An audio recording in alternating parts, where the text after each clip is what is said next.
Hang on a second. All right. Sorry about that. So we're back. We're back! And better than ever! So they used their desperation to shut me down for a week. And, I do take responsibility for it. For the first time, they actually showed me, you know what, this might not work. I might not be able to save it with the thing being plugged in because, it's stupid like that sometimes. Maybe if I try a different one, it'll work out well. Let's see. What? Oh, I thought I was getting the thing. I'm sorry. It was an accident. Do you need it plugged in? No. Okay. Oh, look at that. 2. If you're watching the feed, like, share, and sub. Let everybody know. But it's my fault because I had gotten a little too big for my britches. I was some dumb goyim thinking he was allowed free speech and shit. Like, I live in a country that allows free speech. What a dumbass. But I was so for the first time in the history of hey, you got blocked, I actually know what I did, how I broke the rule. So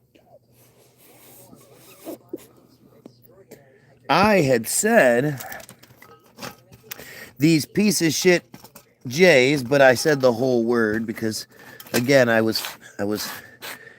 had to be knocked down a peg. I was using full words instead of sticking with friars like I should have been doing this whole time, which will be cool too. Like when you start seeing your James Lees and all that call them friars, it's me. Nobody else has done that one, right? But I had said these piece of shit friars control the world, and it's not even a bad thing because for such a small percentage of the population to do so is pretty impressive. Apparently that was hate speech. But it's because I said that the piece of shit Jays. But it's just strange, Again, it was me feeling myself, me thinking too highly of myself, me not realizing my dumb goyim status, or at least accepting my dumb goyim status. But like I say, I'm back, and I feel good. Just like I should, because I feel good. Yes, baby, I feel the good. I don't know. Tell me something good. Tell me which distraction you're falling for today. Because, it's all just a bunch of distractions. Did we get solution? Yeah, we did. We should be getting a new song here. So I guess I don't know what I think about it. It's as ridiculous as their metzitzia to think I could successfully make 6 million of any stories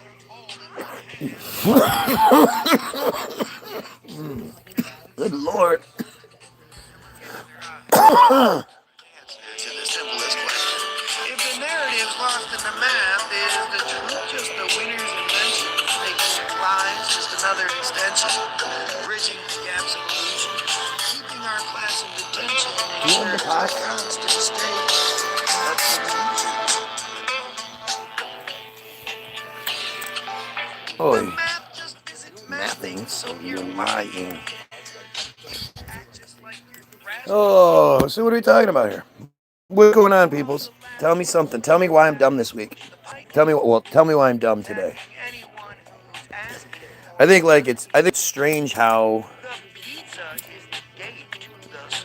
many of the things are happening. I got in trouble.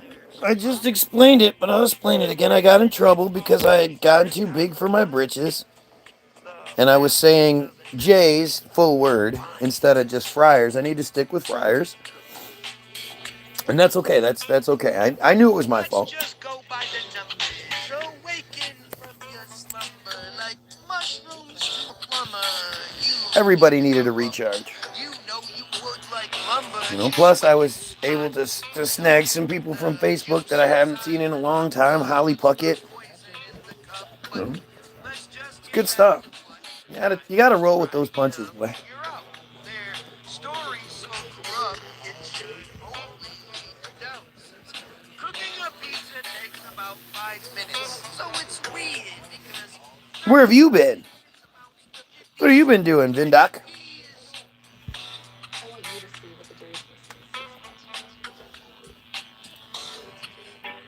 What happened to TXT? Haven't seen him since. Got that. It might.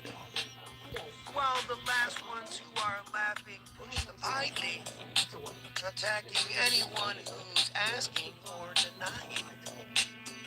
The pizza is the gate to the surprising, keeping you in faith while they're supplying.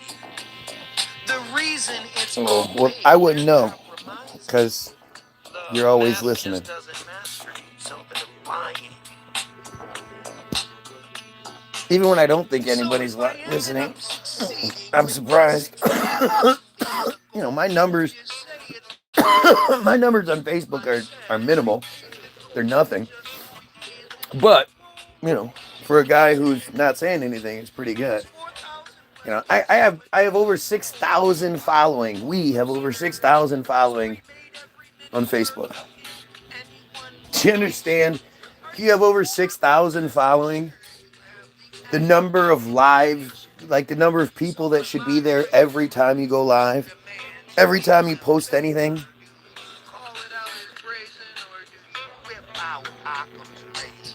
If they see it, that is. It really helps if you can see it. This is just pizza and man. I don't know why anybody would think there's anything more going on here. Come on, it's just pizza and man. You know, whatever gates you go through to get your answers, that's on you. But TBG is just talking about pizza and man. TBG.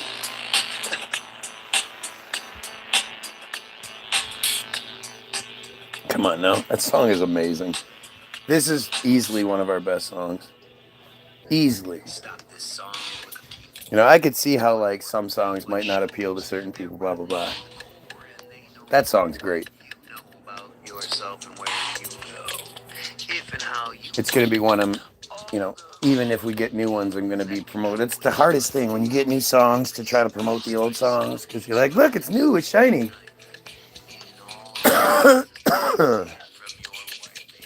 But we're 14 for 14 this year so far. So this will be week 15 and still going to kick some arse.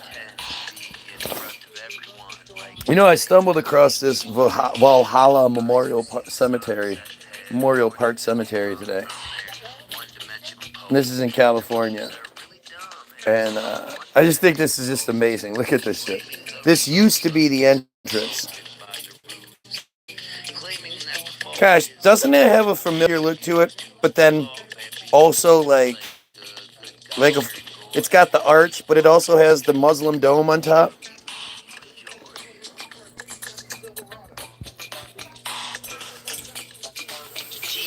Yeah, when I'm not here, your life is fucked, isn't it? Let's see, this says, oh, Amelia Earhart. Oliver Hardy. Just some people buried at this place, y'all. Valhalla was founded in 1923 by Los Angeles financiers John R. Osborne and C.C. Fitzpatrick. The Spanish Mission Revival entrance structure was designed by architect Kenneth A. MacDonald Jr. For the decorative stone casings, MacDonald hired Italian-born sculptor Federico A. Giorgi, who had created 30-foot-tall statues of elephants and lions for the 1916 epic film Intolerance, and helped to craft the exterior of downtown's $1 million theater. The gateway to the new cemetery cost $140,000. There's good old Kenneth A. MacDonald Jr. He's just a guy, man. American architect known for his residential and commercial work in San Francisco and Los Angeles. Born in 1880 in Louisville, Kentucky. His father was an architect. McDonald trained at École des Arts in Paris, as did his early architecture partner George Adrian Applegarth. And then that's it. That's the only early life he had. I watched a live stream of a friar in Israel. It was wild. Yeah, was he an asshole?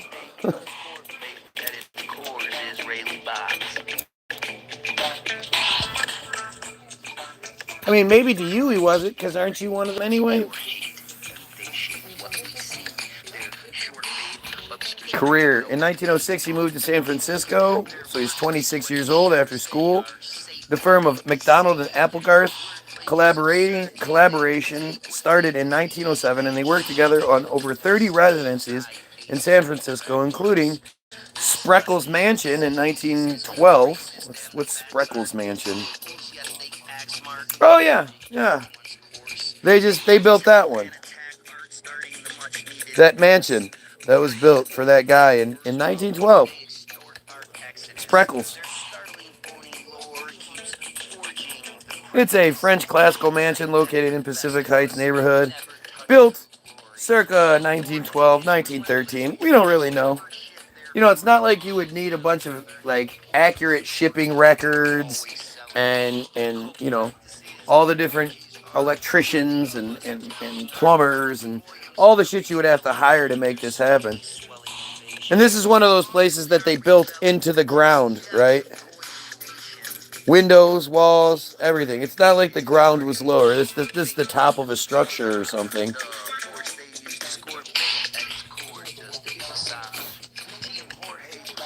Oh, we're down to 0.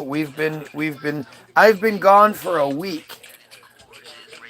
With everything that goes down on my feed, I've been gone for a week.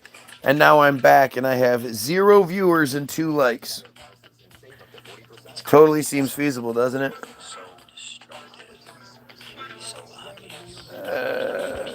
This is the 3-story mansion is a French Baroque chateau style designed by George Adrian Applegarth, 1876 to 1972.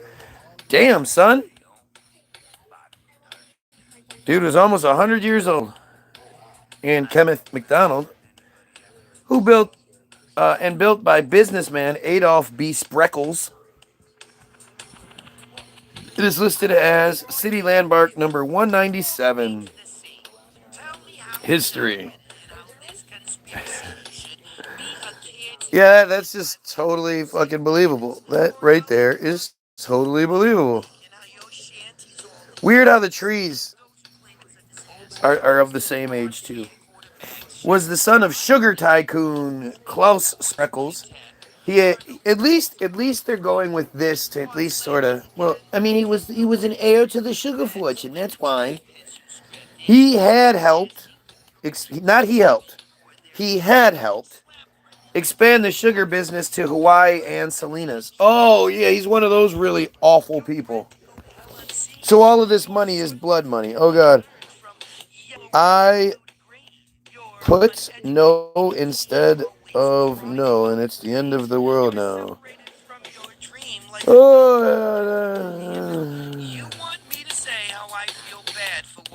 Oh, well, I mean, you being a lying piece of shit friar who like, I'm just here to troll the guy who thinks we should kill pedos and overthrow the friars. Gee, I should believe what you say. That sounds like a good idea. And the fact that you're too stupid to put the words in, but you're catching it, you're just showing that it matters, that what I'm doing matters, because I'm smartening you up. Anybody in for some hot chips? Best chips in the world. Hey, ho ho. Their pogrom's cruel. Hey, ho ho. Their penis party's got to go. Hey, ho ho. Let's see. Adolf married Alma de Bretteville on May 11th, 1908. She was many years younger than he was. They're not going to give you much, but they're going to give you that. Oh, well, let's see. We can find out. She was born in 1881. Oh, damn. Sexy, sexy. Sexy, sexy. Do you understand how ridiculously strong women's necks had to be able to wear that shit? That is fucking amazing. Was a wealthy socialite and philanthropist. She was known both as Big Alma, she was 6 feet tall, and the great grandmother of San Francisco. Among her many accomplishments, she persuaded her first husband, sugar magnate Adolph B. Spreckles, to donate the California Palace of the Legion of Honor to the city of San Francisco. Okay, so she was born in 1881, and what do we say? Adolph. Oh, we didn't see Adolph's yet. So her husband Adolph was born in 1857. So he was 20, what? 1857 to 1881. So he's 25 years older than she is, 24, 25 years older than she is. And when did they get married? They got married. She's 1881 is when she was born. And he married her on May 11th, 1908. She wasn't that young. She wasn't that young when they got married, though she was much younger than he was.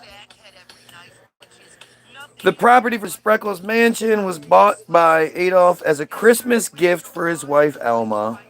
They had been living in Sausalito. To build the mansion, they combined several prime lots, and 8 Victorian homes were moved to Jackson and Washington Street. This is back in the 1900s when they could just move homes around. Moving homes seems really easy to do.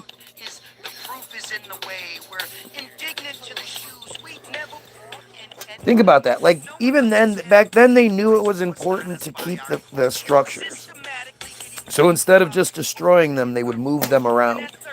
But just think about the incredible undertaking that would have had to be. They're not disassembling them piece by piece and then reassembling them. But I mean, just think about what construction had to be like in the 19. This thing was built in 1912 to 1913 in San Francisco. If you've ever been to San Francisco, you know. But if you've never been there, you can't really appreciate just how treacherous that terrain had to be. You know, the amount of hills, like the inclines, the steep inclines.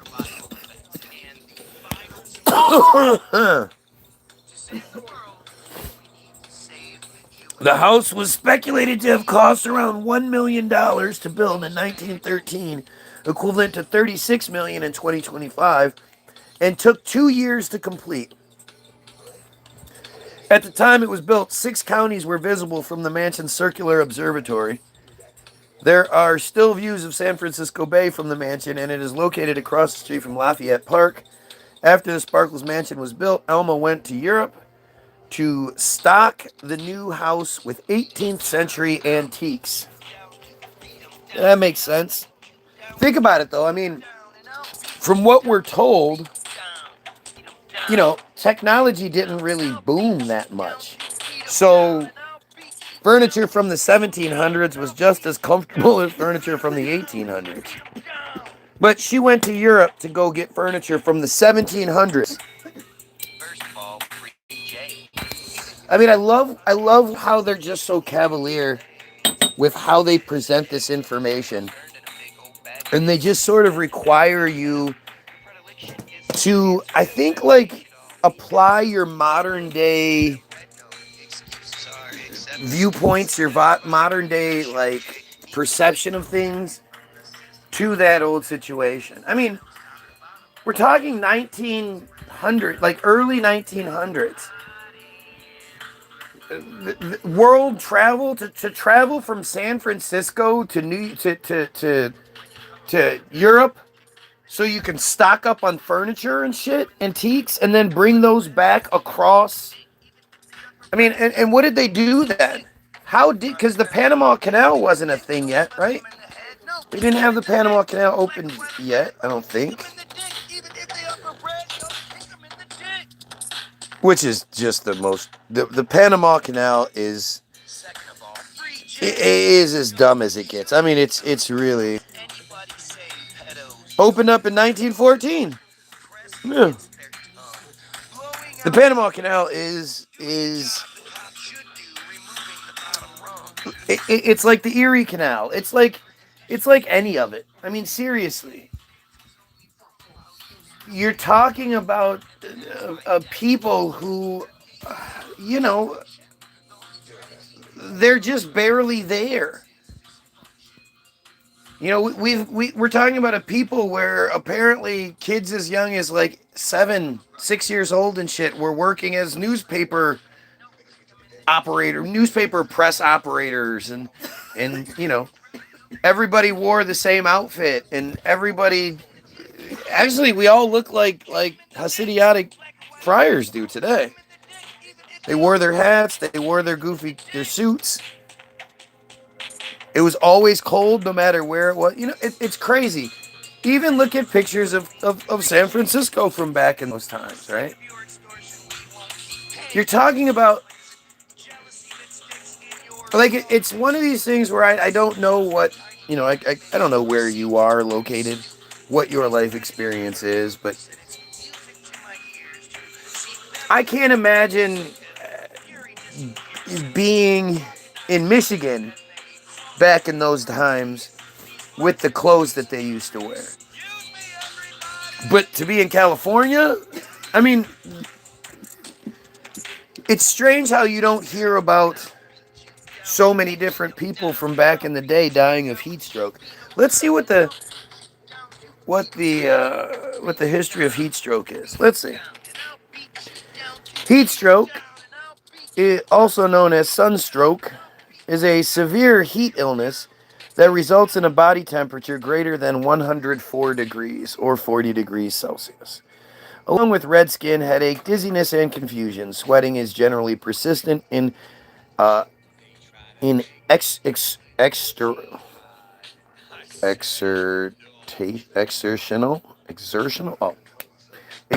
heat stroke, my bad, but not in classic heat stroke.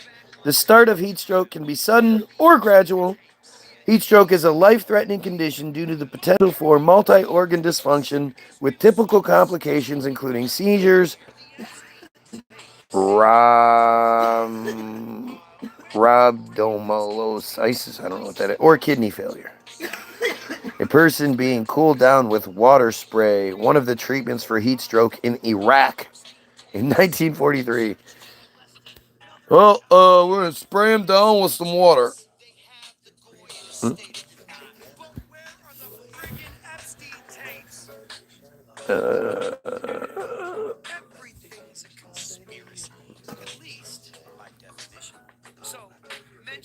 Oh, you said that.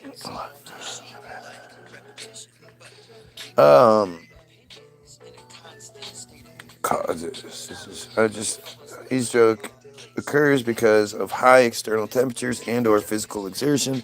It usually occurs under preventable prolonged exposure to extreme environmental or exertional heat. However, certain heat stroke conditions can increase the risk of heat stroke. Certain health conditions can increase the risk of heat stroke, and patients, especially children, with certain genetic predispositions are vulnerable to heat stroke under relatively mild conditions. Preventative measures include drinking sufficient fluid, supportive care. Heat stroke results in more than 600 deaths a year in the United States. Rates increased between 1995 and 2015. That makes no sense. Purely exercise-induced heat stroke, though a medical emergency, tends to be self-limiting. The patient stops exercising from cramp or exhaustion, and fewer than 5% of cases are fatal. Non-exertional heat stroke is a much greater danger, even the healthiest person, if left in a heat stroke inducing environment without medical attention, will continue to deteriorate to a point of death. And 65% of the most severe cases are fatal even with treatment. So here are my options: signs and symptoms, causes, pathopsychology. What is pathos? The pathopsychology of heat stroke involves intense heat overload followed by a failure of the body's thermoregulatory mechanisms. More specifically, heat stroke leads to inflammatory and coagulation responses that can damage the vascular endothelium and result in numerous platelet complications, including diseased or decreased platelet counts, platelet clumping, and suppressed platelet release from bone marrow. Growing evidence also suggests that the existence of a secondary pathway underlying heat stroke that involves heat and exercise driven endotoxemia. Although its exact mechanism is not yet fully understood, this model theorizes that extreme exercise and heat disrupt the intestinal barrier, making it more permeable and allowing lip- lipopolysaccharides (LPS) from gram-negative bacteria within the gut to move into the circulatory system. High blood LPS levels can then trigger a systematic inflammatory response and eventually lead to sepsis and related consequences like blood coagulation, multi-organ failure, necrosis, and central nervous system dysfunction. Okay, diagnosis. I don't care. Prevention, treatment.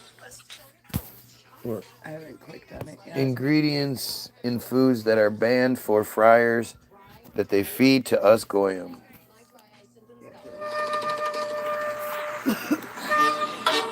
Alright, gastrum, extracted from beaver's anal glands. Oh yeah, gastrum is in everything. Gastrum is why you think you're eating strawberries and vanilla. Well,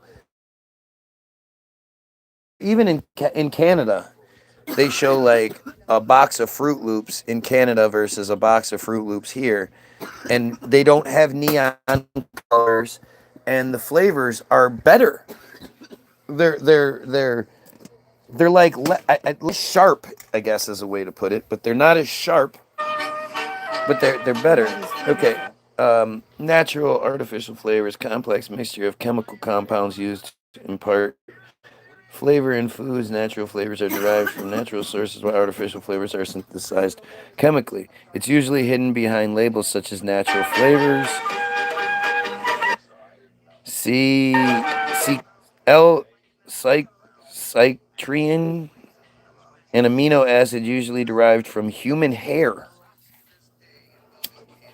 God damn the shit they feed us. From human hair? What the fuck? Citric acid. Citric acid used as a food additive for flavoring and preservation. Soybean oil. Edible oil extracted from soybeans, rich in polyunsaturated fatty acids. Primarily, I can't read. My eyes don't see, man. I can't read all that. Okay. Sometimes it's in dough conditioners, enzymes, carmine, carmine, which is literally crushed up insects. I don't have a problem with that. Yeah, okay, so that wasn't as long as I thought it was going to be. That's what she said. Yeah, people are funny about that. When people get all weird about eating bugs, it's like, dude, what are you talking about? First of all, you eat bugs all the time in your real life. Secondly, are you saying that, like, dead cows and pigs and chickens, that's better than bugs? Why is that better than bugs?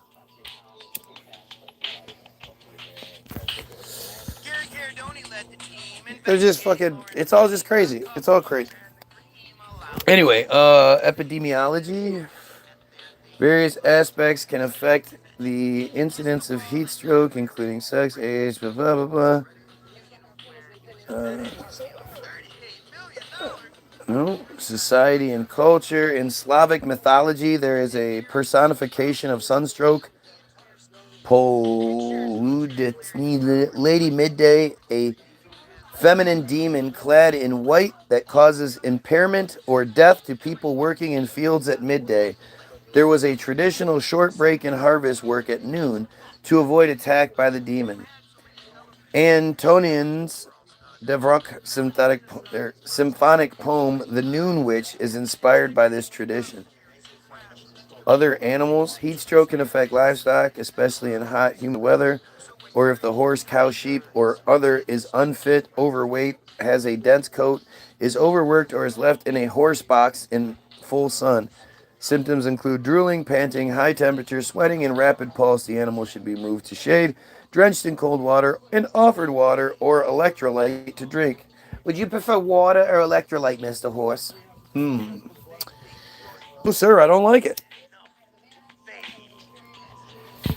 So how come I can't find a history of heat stroke? Don't you think that's weird? When did this first start being documented? Because when you really think about it, like, shouldn't heat stroke have been almost the number one killer of people for most of life?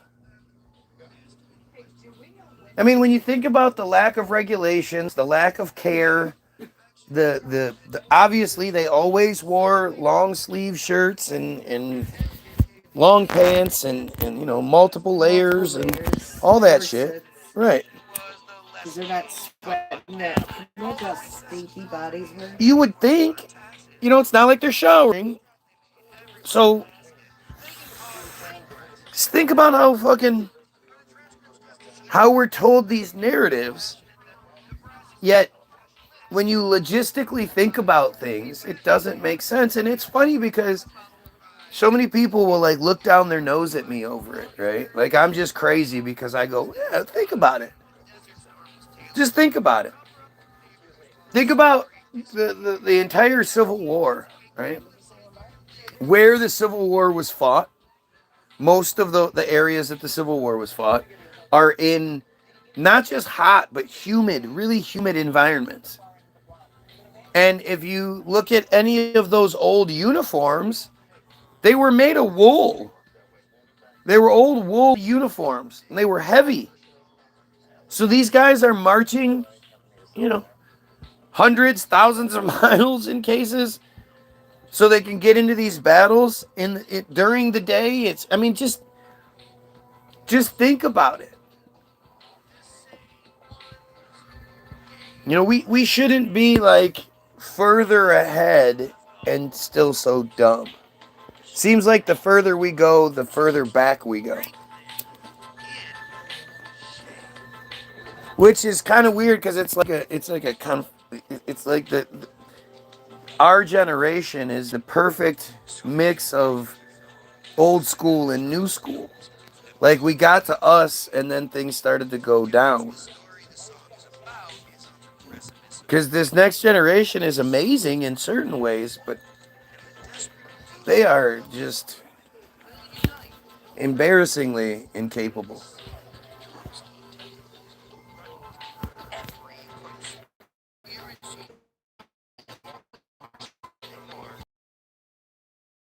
Certain things, but it's anybody have to tell you that having, very young children, especially newborns, and then those first couple years, that putting phones in front of them for hours at a time was a good idea or a bad idea? Did anybody have to tell you that? No.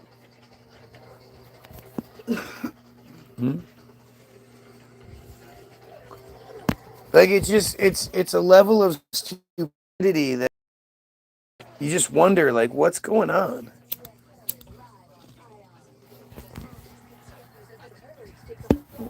I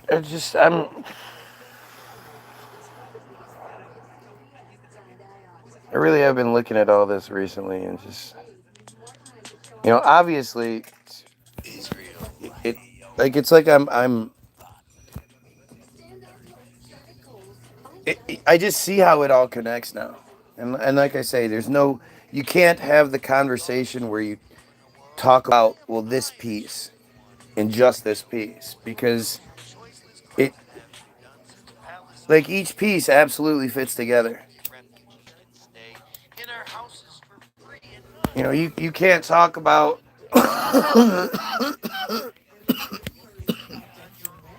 like, how do we talk about the Holocaust anymore without first addressing the Havara Agreement? To me, not only is that like such an important piece, like, really, the Havara Agreement should completely and utterly destroy your belief in what they say happened. Okay? It's just that simple. Like there's no way you should have seen any of that and just. But like, this is just, it's wild. I got a little confused. I'm sorry, I brain farted there for a minute. I don't know. This whole religious narrative is being absolutely used against us. It's everywhere you look. Everybody talks about the satanic pedophilia, the Epstein satanic pedophilia. I just can't. Why is it that when you look at the Epstein situation and all of the names involved and all of the people involved, why do you go with Satanism? They're satanic. What, I mean, I get that, like, to a lot of us, to mess with a child in any sort of way, like, you have to be a demon, right? Like, you have to be so far gone. But ask yourself this. I'm seeing it now. James Lee, I was kind of pissed about it. I'm watching a video James Lee put out today about, because the Kirk narrative is completely falling apart. The gun, the bullet, it's just, they're not matching. The whole narrative's falling apart. But James repeatedly talks about how, first, Charlie was assassinated. He wasn't, he was killed. But secondly, like, this narrative that Charlie was sort of starting to move against Israel. That's not the truth. There might be some things that were said that he was scripted to say, but if Charlie would have gone against Israel even like a little bit, the pushback would have been extremely intense, and there just wasn't. There wasn't the pushback. If you're watching, like, share, sub, help out. 7 viewers, 5 likes. They're trying to keep me quiet. They really don't like me talking about this stuff, but they hate it even more when you guys listen. Like, they like knowing what we know. I had it happen again today. I posted one of my songs, 6 million, or Solution Finale, 6 million pizzas. I posted that on something. And of course, some dumbass says, get some mental health. And I just laugh, like, dude, you guys, you just can't help it. You're all cut from the same cloth. And I think all that, if, the truthers seem to all be cut from that same cloth too. It's really weird how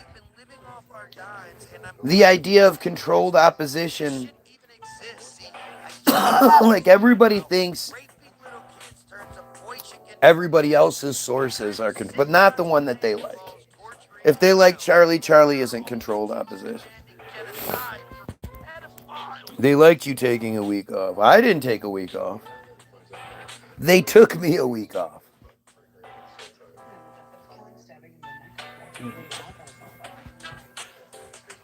I mean, some pretty fucked up shit happened. You have videos of Itamar Ben-Gvir celebrating first of all, they have little golden nooses, little pins like your American pin, but it's a noose. And they passed legislation that said that they were allowed to hang and lethally inject, I believe, but the hanging is the one they like the most. Hang Palestinians, hang Palestinian prisoners to lower the number.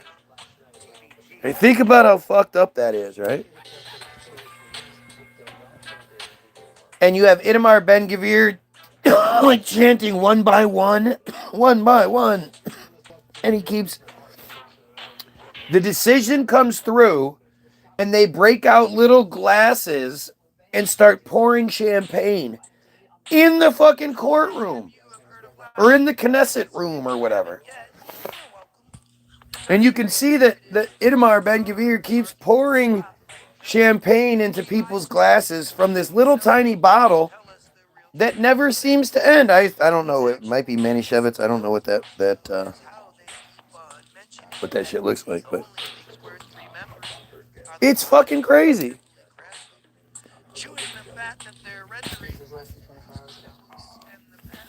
I still think Ben-Gvir's dead. I hope he is. I think Netanyahu's dead, and I hope they are. Like, it's terrifying. It's terrifying, man. These are warmongers. These are criminals who refuse to face, the same sort of judgment, the same sort of judicial system that any of us have to face. They refuse to face them. If they're innocent, why don't they face the charges and debunk everything? $8 gas, yeah.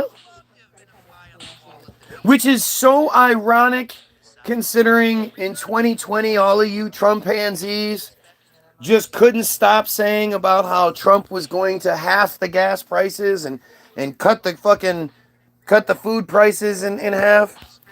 Food's done nothing but go up since Trump took office. And gas prices sort of plateaued, and then were slow. They've been slowly rising the whole fucking time. It's just now,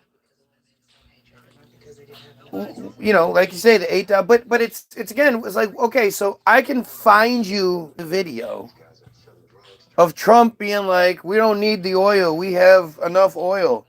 We have oil reserves for the next 25 years. We're the number one producer of oil in the world. I just, other than it's all one big conspiracy, one big show, how do you explain that nobody is pointing that out to him at any chance that, with every chance they get? I would be consistently asking that man, hey, what about all those oil reserves you bragged about?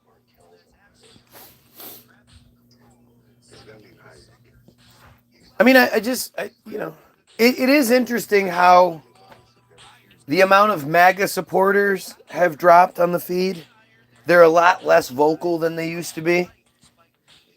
But at this point, I mean, if you're still Trump supporter, MAGA person, you're talking about, like, you have nothing to stand on at this point. You can't be like bragging about the economy or the gas prices.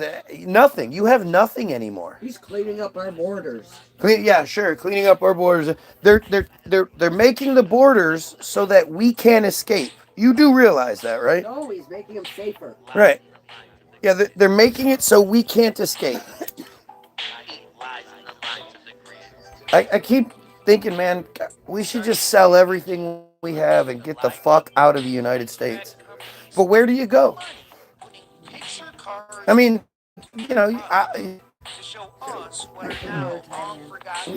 either or. If anything, I would want to go to, like, what's that island chain that's right dead smack in the middle of the Atlantic Ocean?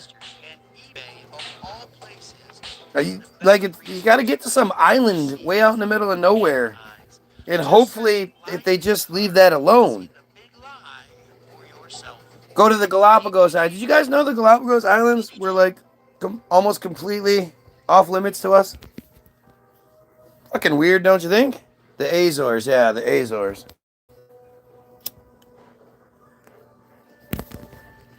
But really, it doesn't. Like I've said from the beginning, that's low level selfishness. You can't. Low level selfishness is only going to buy you time. Eventually, it's going to come to you. And if you're at some place like the Azores or someplace out in the middle of nowhere, by the time it gets to you, it's absolutely unstoppable. But we have to stop this machine before it gets going. Before it gets going full on. It's going. It's just so strange. It's just like, what is being promised to, say, the ICE agents, the IDF agents? They're all IDF. You guys understand that, right? That's why their main, the main thing, the most important thing to them is always maintaining their anonymity. Even when they're driving around, they drive around with their masks fully up. Why? So they can't be identified. It's. Yeah, but the ones working in the airports have their masks off. No, they don't. Yeah, they do. Then those are a different breed. Those were ones. Look how long it took to get there. But I can't imagine they do. No, the ICE agents in the airports are not wearing masks. They keep reporting specifically they are unmasked in effort to bridge the gap. Okay, well then those are just Goyim that were brought in for those specific events. I mean, you guys heard that Jonathan Ross, that was his name. The guy that shot Born Again Good in the face, Renee Good in the face, he got off. No charges. Yep, no charges. Oh my God. What's the difference between Antifa? And Well, Antifa and what? Not sure what you mean. Think about it. Like it's again, it's this low level selfishness that's going to be our destruction. And it's what the 80s were all about, the me generation, This is what they've been engineering for such a long time. Engineering us to hate each other, engineering us to fear each other. People driving around in their own cars by themselves with a mask on. How stupid do you have to be? For real. I'm still seeing people do it. All the time, yeah, that's what I'm saying. It's still happening. How? I don't understand how that works. What is giving you that perspective, that idea that that's the smartest thing to do? What makes you think? Like, would you put a mask of some sort that could securely fit on the exhaust of your car? Would you do that? Would you forcing the gas to go back up into the engine all the time? No, your car would choke out. Needs to get rid of the gas, the toxic, unneeded part of the fuel. And think about all the times where they cough or they sneeze. Like, how nasty is that coughing, fucking they mask? want you to wear a mask and cough into your own self. Right. Your body is trying to expel the shit and it's trying to get it out. And you're going to hold it in. Breathe it back in. No. What sense does that make? It doesn't. Yeah, but you're keeping other people safe. We have been coughing of time. Necessary steps. Arm or whatever. And gotten your special, your special Sauce. the special sauce put in. Isn't the sauce protecting you? Preventing you from infecting other people? No. From infected people. Well, yeah, like aren't you didn't you both ways. Didn't you get the sauce so that you would have nothing to why would you it's like I'm going to put a roof on my house, But every time it rains, I'm going to climb up there and put a tarp up. What's the fucking point of the roof? Do the roof good to begin with. I mean, that's just stupid. You're going to take the tarp off? No, I'm going to leave it up. You realize you're gonna rot out the roof that you took the time and energy to put up, right? Yeah. I'll be alright. You'll be alright. You'll be alright. You're a conspiracy theorist. You rot out the roof underneath. Yeah, You're crazy conspiracy theorist. To get the people in. Look, I did the same thing with my bathroom. Okay. I just had somebody come in, and in one day, they put up a whole new not a whole new bathroom per se. What they do with that, we install a new. That's what I'm saying. Yeah. Today they did this at my parents' house. Right. They come in and they just put like a cover over it, so it's like they sweep it under the rug, but instead of sweeping it under the rug, they just lay a rug down. Well, and that's what Pulte Homes was doing. A friend of ours, one of my mom's friends, had a house built, Sandy Gloss, and it was a brand new Pulte home. And, you know, she moved in, whatever, and like 15 years later, she redid her kitchen and bathroom floor because it was all linoleum. And when the contractor pulled up the linoleum, there were 2 other layers of linoleum under there that were put on crooked. So Pulte put on the new linoleum on the new house. Oh, fuck, it's crooked. Instead of pulling it up and put another layer, that was crooked. So they did a 3rd layer that actually was straight. But that's not the same. That's just them fucking up. But that just shows you what, right? But that's I'd rather have that than what we're talking about. Oh yeah, no, that's because what we're talking about is they just seal all of the ick inside. They just seal it up. Yeah. And so now it just feeds off of. It's like it's fucking. What the hell are you thinking? Right. No, you just put a shell over it. And well, what happens underneath the shell. I'm only gonna live here 10, 15 years. What do I care? Right. Be the next person's problem. Right. That they don't even know is a problem. Until their fucking bathtub falls into their basement or some shit. Or their kids are deathly ill from black mold growing inside of shit that they can't see. Yeah, how do we even know that though? You know, when it comes to that stuff, we don't even know. These are more like, you know, how do we know they're not hiding something else behind black? It's black mold. It's black mold.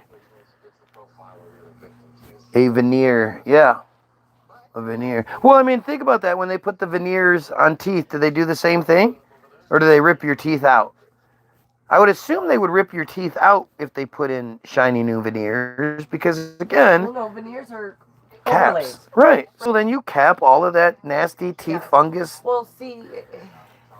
Okay, like when they do a cap on your tooth from a root canal, they go in, they kill the root and whatever, and they try to dig out all the disposable, like biological matter that can decompose to prevent the tooth from rotting. So then they just leave this dead shell in there, and then they put the cap on top.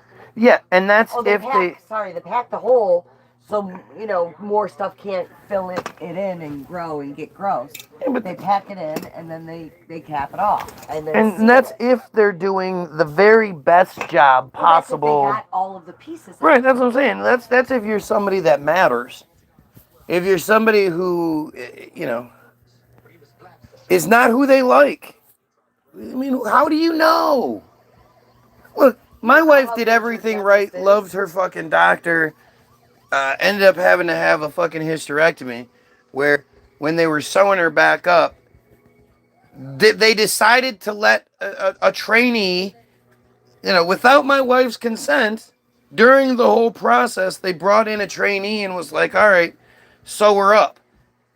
And so this dumb bitch put a fucking a tie, a suture around the pipe going to my wife's kidney. From your bladder to your kidney, your ureter.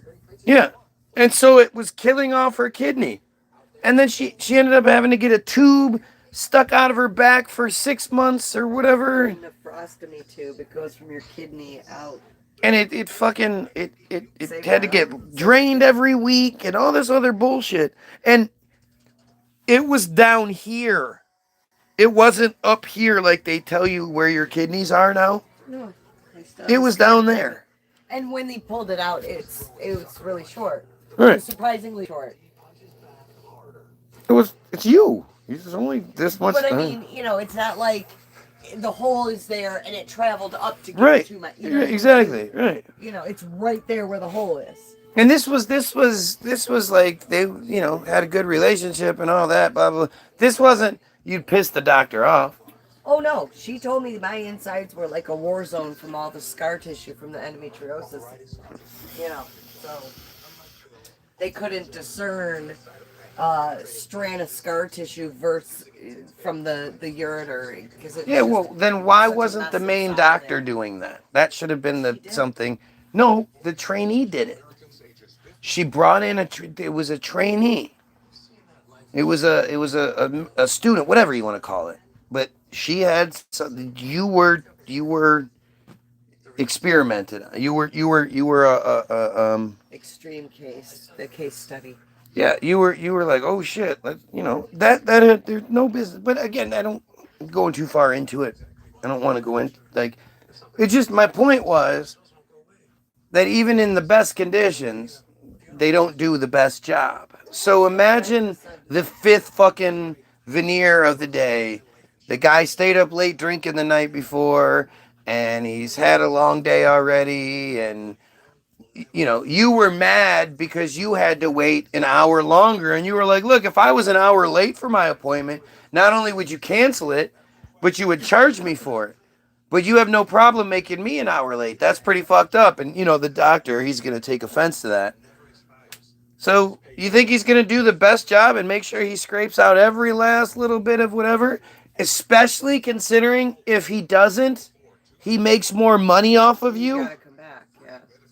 You sign a waiver that if your root canal doesn't take, it has to be redone. You can't sue him. You need to pay for it to be done again. Right. It's like a psychiatrist or a shrink, whatever. Do you honestly think they're in the business of killing their business? Have you ever known somebody that was like, it's fucked up, and then I went and saw a shrink and they fucking fixed it? Well, yeah, those that get highly medicated. Right, but they fixed the issue, and I'm better now, and I'm good to go, and then they're sure there are cases, no doubt. Rare. But for the most part, my sister-in-law's shrink has been seeing her for how long? 20 years or something? No. She's been with this therapist, I think, for like 2 years. No, it's longer than that. No, she had a different therapist before this one. Then the other one was Maybe way 3 long. years. Yeah, the other one was like 5 or 6 years. But it's like, she'll, there'll be like a family, She goes twice a week. She goes twice a week to see this bitch, and this chick is never telling her, hey, you need to stop making so many excuses and just grow up. You need to, sometimes I get there's mental health stuff and there's this, that, but this chick, like, fosters it. She tells her everything is, her mental health is the most important thing, and if anything compromises her mental health, she shouldn't do it, and everybody else should cater to that, and if they don't cater to that, then they don't support you, and it's like, there was a point where she needed to get a job, and it was like, okay, well, you have this really good job being offered to you by your brother, and she wouldn't take it. She would have failed. She would have failed for sure, but she still wouldn't take the job because it was too far and the hours weren't good enough, and I don't want to have to work where my brother's going to be watching over me all day, where he would have had nothing to do with her. He wouldn't have wanted anybody to know that they were 500 people actually. in that building alone. But I guarantee he would have wanted the Avoided her. Right, he wouldn't have wanted to be associated with you. But she found every excuse possible not to get it. And her shrink never once told her, hey, you got to sort of suck it up. You have to contribute to this world. So you need to get a job. This is a great opportunity. And if you want to move on, you can move on. But for right now, your dad needs you, blah, blah, blah. None of that. The shrink never says anything like that. Well, one during one of our conversations, she tried to make a point that because I harp on her regularly. You got to get your shit together. You have to stand on your own 2 feet. And she made a comment. I know lots of people in their 40s that are still lost and have no idea what their purpose is and what they really want to do with their lives. I said, yeah, but the difference is, in the meantime, they're doing something to pay for their way and pay their bills and provide for their families. But that's a Like, great. you can't just sit back until you figure it out. That's a great. You brought something up though. That's a really. This is why religion is so dangerous, right? Because she might say that she was somebody that was religious for a long time after coming out, and we'd be like, don't you understand? Like, she was looking for people that would embrace and support anything. And not She judge just and thought that religion was going to do it, which is the opposite of that. Exactly. Right. Well, she realized that. But she still has all the programming because she's talking about her purpose. What kind of arrogant? Like that's some arrogant nonsense. That you have a purpose. A purpose means somebody gave it to you, right? Somebody else told you to do this. This is your purpose. If you think that you have this purpose that you have to live up to, but you're never told what it is, it's a self-defeating prophecy. You will always fail. And I it's believe our souls are here for a reason. of course you do. Yeah, of course you do. You want to, right? What's that purpose? Who knows? Exactly. It could be learning a lesson it didn't learn the last time around. Exactly. But sitting there whatever. saying It's that, different for everybody. using it as like I need to get, you'll never get it. It's something you'll never know. You can tell, you could get to a point where you tell yourself, well, this, I've obviously achieved what I was here to do. It's my purpose. But you don't know that. No, but I think that some people have, and they know it by how they feel. It doesn't matter how you, that's yourself. That's you setting a situation up for yourself. By saying you have a purpose means somebody else gave it to you. You could be a great person. You can achieve everything in the world without being like, well, I have a purpose. I was supposed to do this. Who says who? Says who? You got to get over that shit. You're not special. It's weird. It's something that my wife's gotten mad at me before plenty of times because I tell my kids that shit. You're not special. You're special to me. That's for sure. You're amazing to me. But in this world, you're just another person. You're not going to get any sort of special treatment. And you're definitely not a friar. So you're not going to get that chosen treatment. So you better work your fucking ass off. I grew up thinking I was special. Thinking something is just different here. So I have to it's going to just work out. And I don't need to put in that effort because if it's supposed to happen, it's supposed to happen. Right? The girl that gets pregnant, well, that's the girl that I'm going to be with. Like, that was my thought. And that was such a stupid thing to think. I think that's different than your soul has a purpose here. That purpose could be suffering. That purpose could be... Either way, it doesn't matter. It's not necessarily a good thing. But you don't know. Right. And the only time that you ever talk about your purpose is some arrogant bullshit. You can't just say that in an arrogant way. I don't think. Sure, it's not outwardly intended to be arrogant, but neither is religion itself. If I tell you that religion is the foundation of religion is arrogance, most people are going to be like, how dare you? That's arrogant of you to say. How do you think you know? Blah, blah, blah, blah, blah, blah, blah, blah, blah. But the reality is, you're arrogant as fuck. You believe something for no real reason. Not only do you believe it, it's not like you're like, I just believe vanilla is the best flavor in the world, though you've never had vanilla. You're like, anybody who doesn't believe in vanilla, they need to die. Like there's something wrong with them, and I'm superior, and I'm only gonna side with vanilla people, and like that's how this religion ends up being. And you go, well, geez, man, you've said okay. Yeah, but think You're about not what just they a. twisted it into, and that's not God's plan. That's not God's. What are you talking intent. about? That you're off here. No, I'm talking about your belief in general. Whether you say you're a Muslim or you're a this Muslim or that Muslim or that Muslim, you're a Protestant, Lutheran, Baptist or Right, whatever. and that That's again, all arrogance.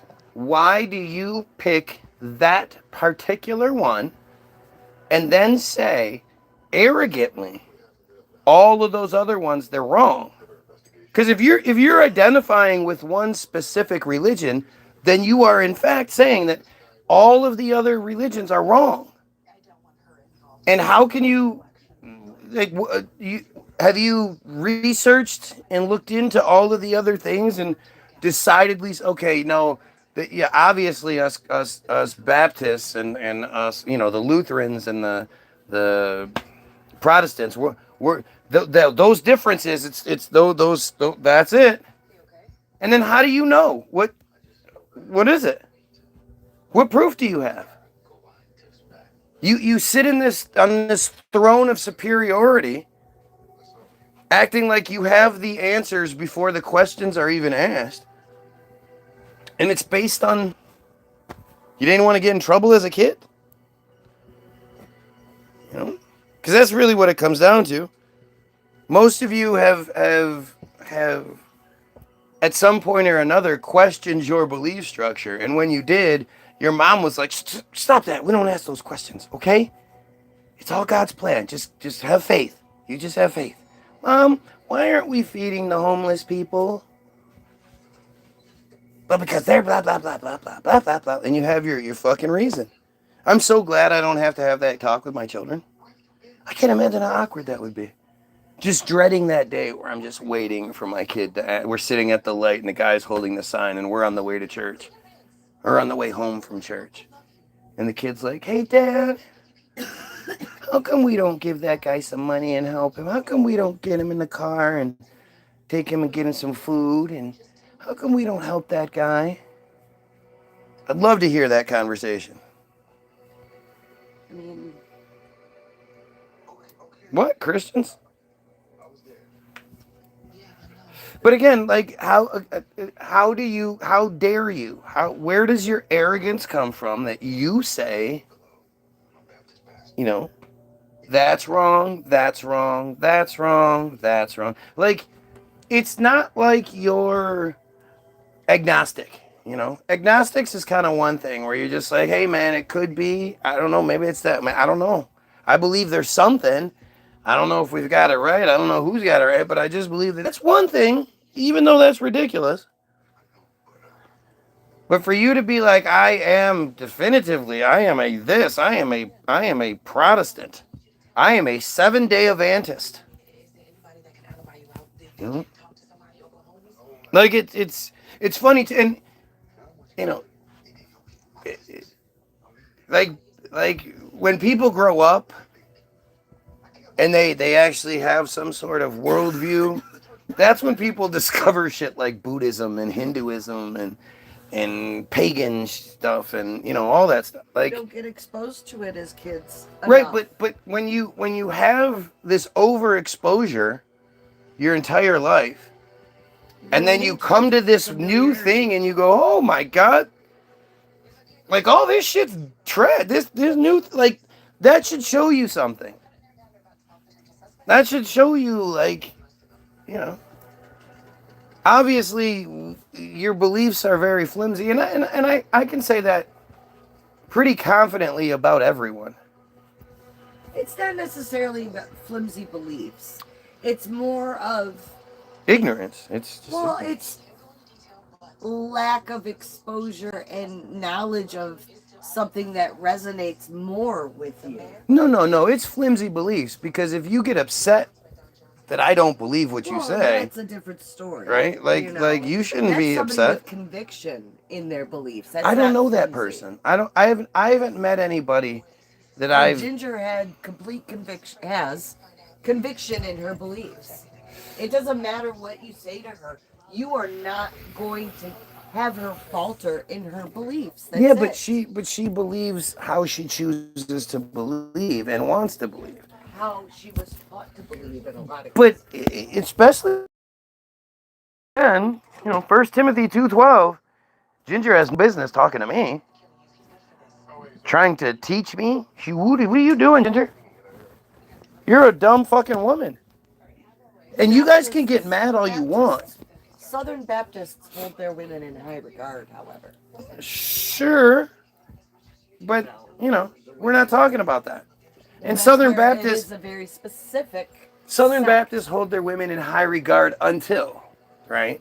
Like until she's like, well, hey, why don't I go get a job? Well, hey, how about I make more money than you do, so why don't you stay home and take care of the kids? They're. It's like look at how progressive the Muslims are because they allow the women to drive. They're finally started letting women drive. Like after all this time, they finally started letting women drive. In Saudi As or United long as Emirates? there's a man in the car and it's daytime. United Emirates or Saudi? Which one? I think it's Saudi. One It's for it's a two. bunch of those. Yeah, it's a bunch. They got all kinds of crazy shit. I love when people, I talk about Christianity the most because I'm in the United States. I'm in the Western world. That's the Christianity biggest affects influence. everything around me. Islam doesn't do shit. We're exposed to it. We have a lot of it, but it doesn't. We're not bombarded with it. It's not something. It's not on like our I money. Said, you have that level of your comfort zone out of familiarity because it's been in your face and you've been bombarded all your life. Well, no, I mean it's just it's like the cozy blanket that isn't the right color, your favorite or anything, but it's comfortable. No, not even that. As much as just.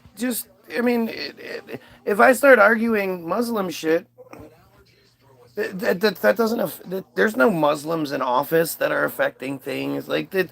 Islam is a convenient distraction when they need it, but the main issue here in the United States is Christianity controlled by friars. And so I'm going to focus on those things. And it's funny because you always get the crybabies on here. Like, why don't you talk about Islam? Because it doesn't do shit. As a matter of fact, They're Islam. going to bring Sharia law to our government. Right. Right. We're going to bring Sharia. In 10 years, it's going to be Sharia law everywhere. Like, that kind of shit is just insane. And what ends up happening in those situations is I'm dealing with a bigot. So I end up fighting against his bigotry. Yeah, there you go. Fighting against his bigotry, which ends up coming across as, I'm defending Islam in any sort of way. That's just stupid, right? But it's same thing happens when you try to talk about Trump, and people go, "Oh, so you're a Biden supporter?" It's like, just because I don't believe in this one thing doesn't mean I believe in the other thing. But the Christianity idea is everywhere in the United States. It affects so many things. And there are so many dumb Christians in high places that, like Lindsey Graham. Lindsey Graham should not exist. This content is way too boring to watch, so why are you here? Go watch somebody doing, hitting something with a hammer or something. There's probably some, somebody's got a set of keys or something they can dangle, and you go, oh, look at it, I'm sure you can find all kinds of facts like that out there, or videos like that out there.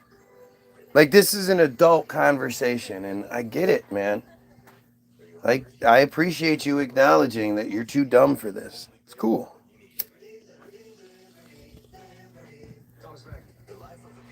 That's a weird way to flip it, but all right. If that's what you want to do, you're welcome to flip. I don't care. And we have to address, this is what we were talking about this earlier, and my wife was showing me this video of Abby Martin. And Abby Martin has been a voice for the Palestinian situation for a very long time. And see, that's another thing, right? Abby Martin's not new to this. She is way more informed than I am in a lot of ways. So for her to be making these mistakes is unacceptable. All this time, I have been placated by politicians and media. Who cares? You know, she's saying that we were purposely being, you know, kept in the dark and duped and yeah, but you know. So was I. Okay, well, you're better. I'm saying she's better at this than I am. Obviously, if everybody knows who she is, but at that same point, you have to ask yourself. You have to ask yourself, why do I know who she is? You know, it just came out. You know, I've been telling you. You ever heard me be like, "You guys are squad, go to squad." AOC, Rashida Tlaib, Ilian Omar, yeah, the squad. You guys ever heard me like praise that shit? Never, right? Oh, I'm an absolute, totally hate you guys with everything I have. Everything about me hates you. So yeah, very, very proud to hate your Semitism, to oppose your Semitism, to be anti-Semitism. Very, very proud of it. What was I just saying? Got distracted. The squad. Oh yeah, the squad. Right? Did you just hear that it came out that AOC was initially plucked out of obscurity and funded by a couple of Zionists? Oh, Trump fired Bondi. Ah! He just fired her in the last 45 minutes. Yeah, well, hopefully she talks now. She doesn't have to keep her job. Who is this clown? He thinks we should kill pedophiles and overthrow the friar narrative. Wah. Yeah. All these random people. They all say this, the random people. These are not act.il people, guys. This is not Rise App.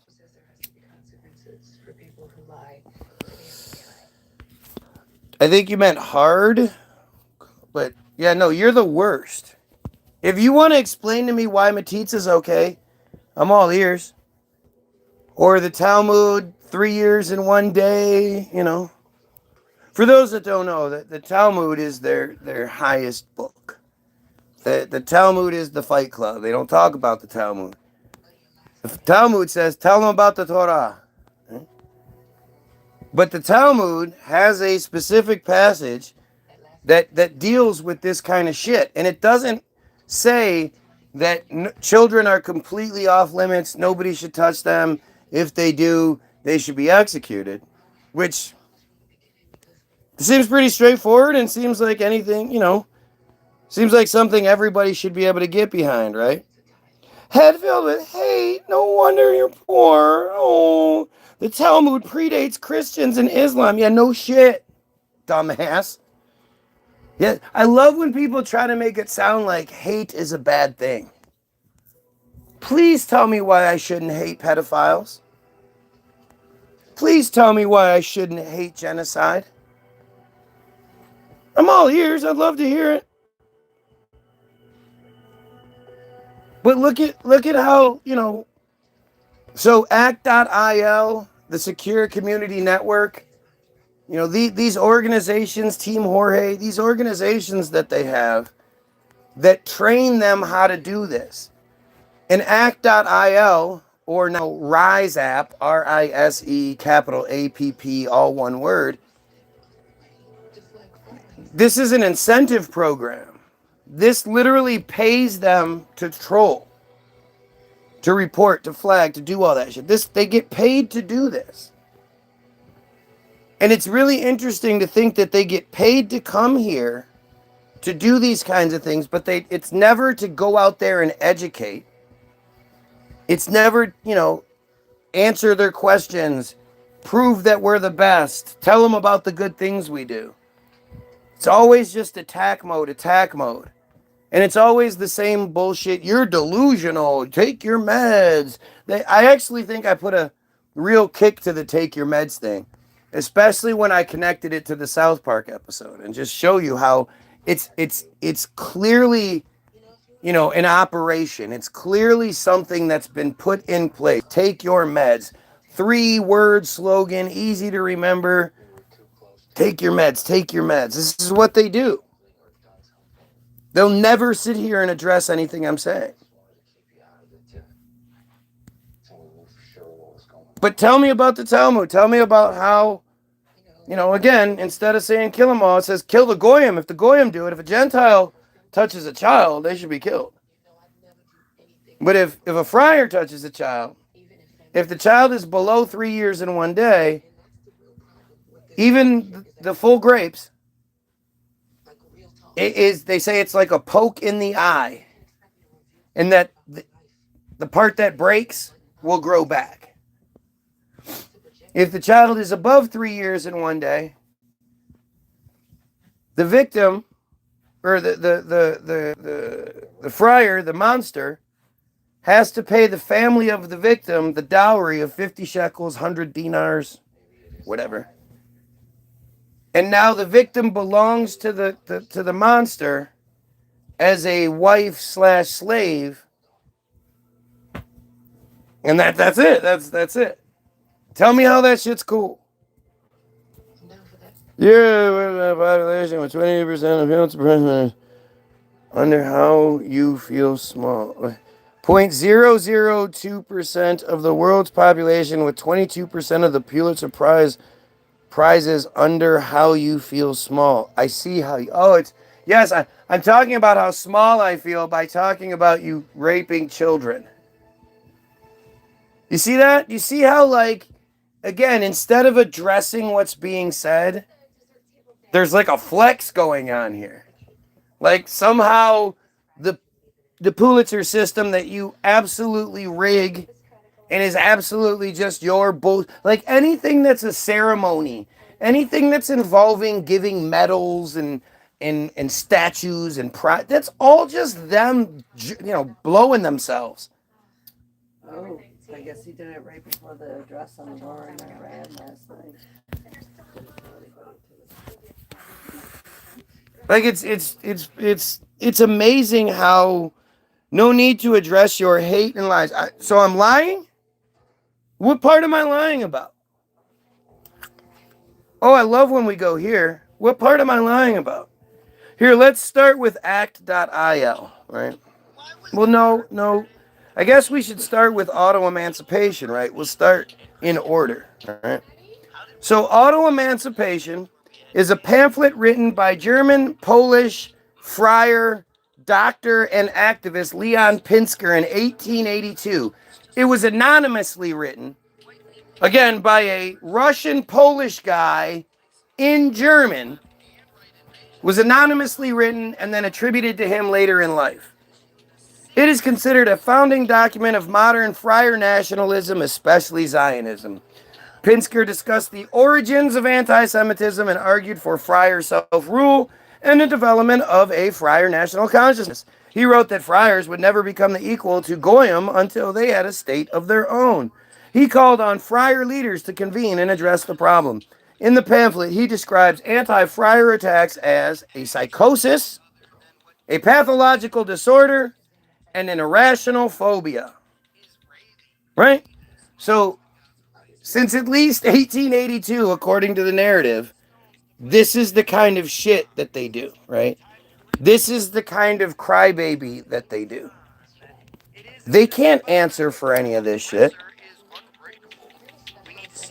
So we go with ad hominem as much as we can. For those that don't know, I don't mind educating.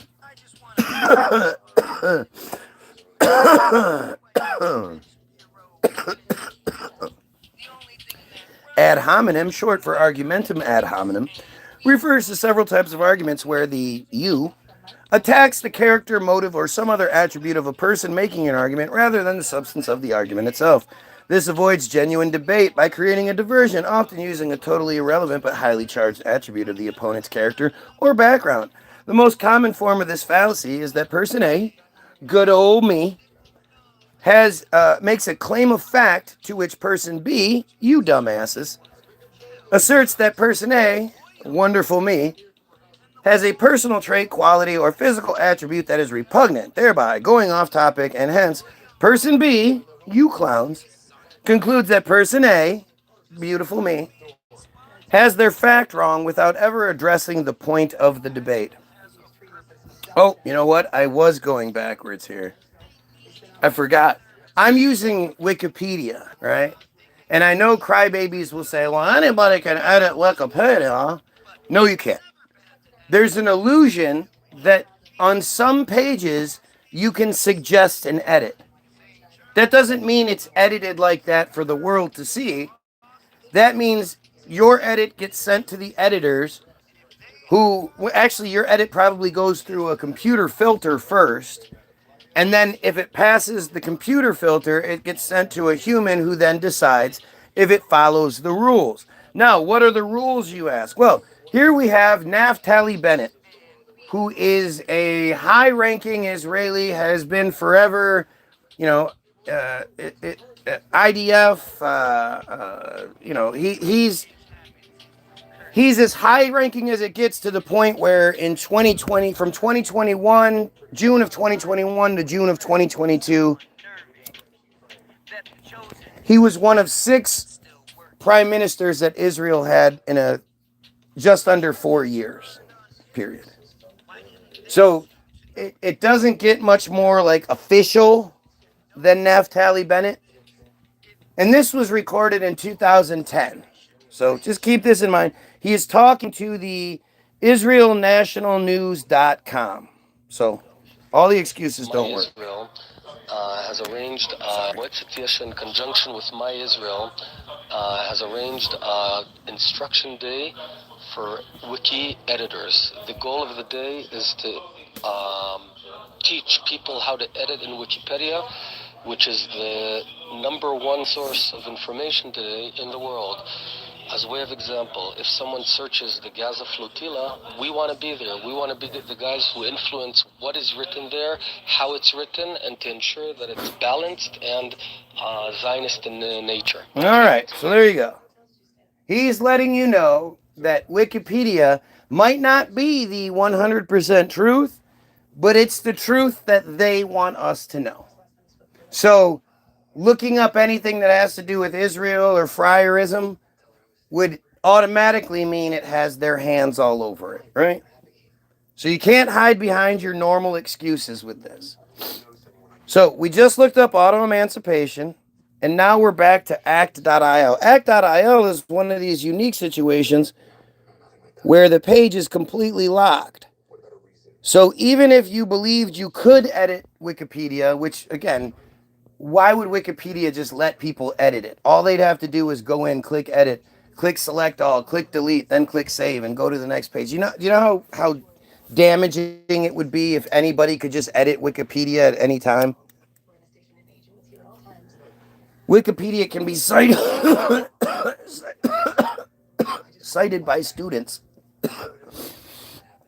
especially if the page is locked. So act.io, this is probably like one of the most important stories that exists, and surprise, surprise, none of the Ian Carrolls, Ian Blakely's, Stu Peters,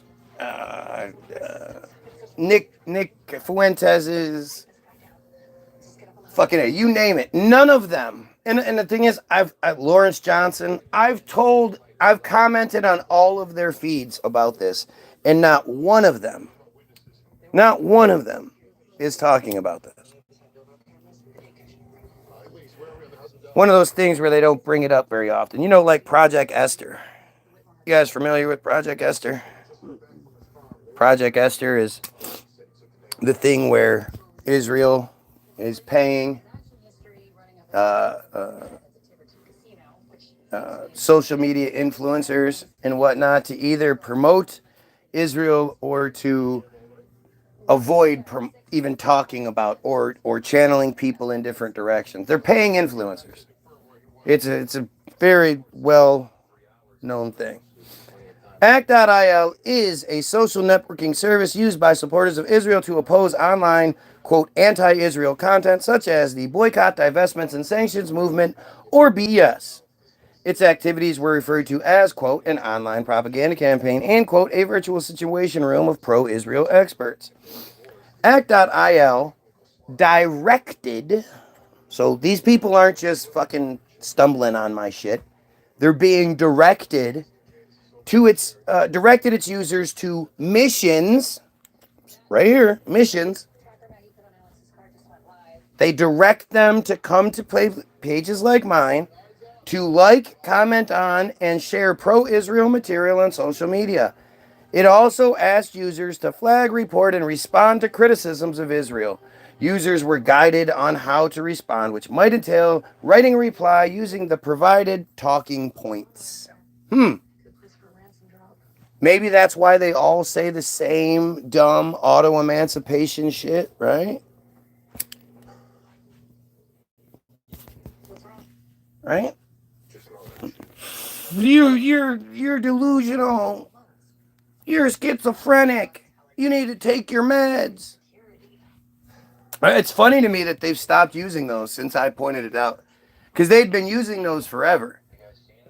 It's not like it just clicked one day, like, right away. I'd been dealing with them on my feed saying those same dumb things and pointing it out. Why do they all say the same things? Notice how they all say the same things. They don't even get it right. They don't even know what schizophrenia is, but they keep using it. So many people are using schizophrenia wrong. So many people think mental health is one of those funny things that you just throw around at people. Like, it was obvious. I just didn't have the actual black and white shit to fucking, to make it work. But now we do. Fuck you. The app also provided users with ready-made memes promoting Israel's perspective for them to share. By completing missions, users earned points, unlocked badges, and had their scores displayed on leaderboards. What do you think badges are? You think they have like a little sash that they wear around, and if they get enough troll points, they get sent a badge that they can sew to their sash? No. No. Badges are prizes. Prizes. You get prizes. Right? That's all it is. They're giving you prizes for getting. I don't know how the system works. I'm not a part of the system. I'm not in the secure community network that connects 90% of all American friars. I don't have access to the system that they're in, but it's right here. Like, it's literally telling you this. Funny thing is, as we're doing this, as we're exposing this system, my numbers get tanked again. I was at like 15 5 minutes ago. Now I'm back down to 1. 6 likes, 1 viewer, over 2,500 subscribers. Really, really interesting how that works out. According to Plus 972, Act.il was the centerpiece of a digital campaign called For IL, or For Israel, announced in 2017 by Gilad Erdan, then the Minister of Strategic Affairs for the Promotion of Israel and the Delegitimization of Boycott, Divestments, and Sanctions, or BDS. Again, prizes, trips to Israel, new TV, new car, who knows? I don't know.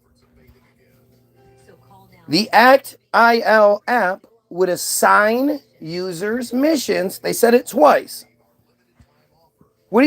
How else do you read directed users to missions or assigned users to missions? How does that, give me another way that reads other than them being provided with the profile and then told to come to pages like mine to try to rack up points so they can win prizes.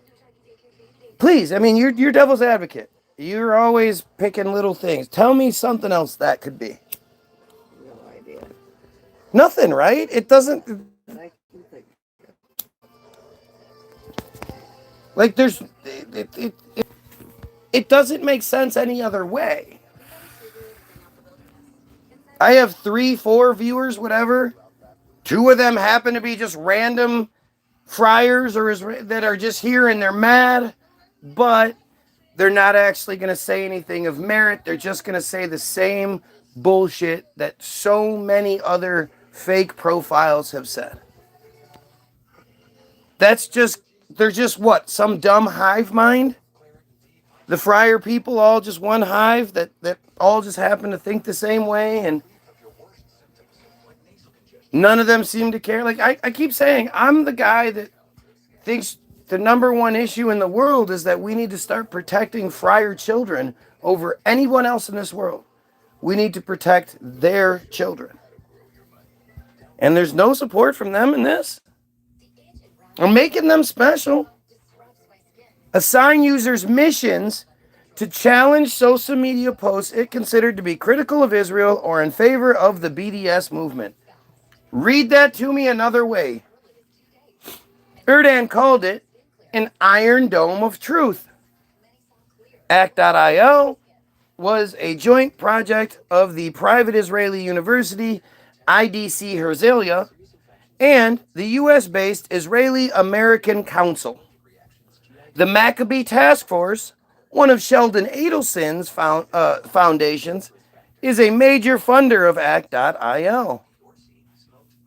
I mean, again, there's so much packed into that last statement.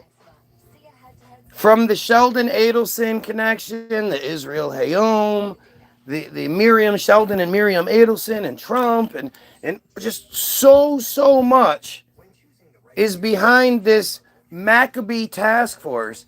The Maccabees are the reason why Hanukkah is celebrated.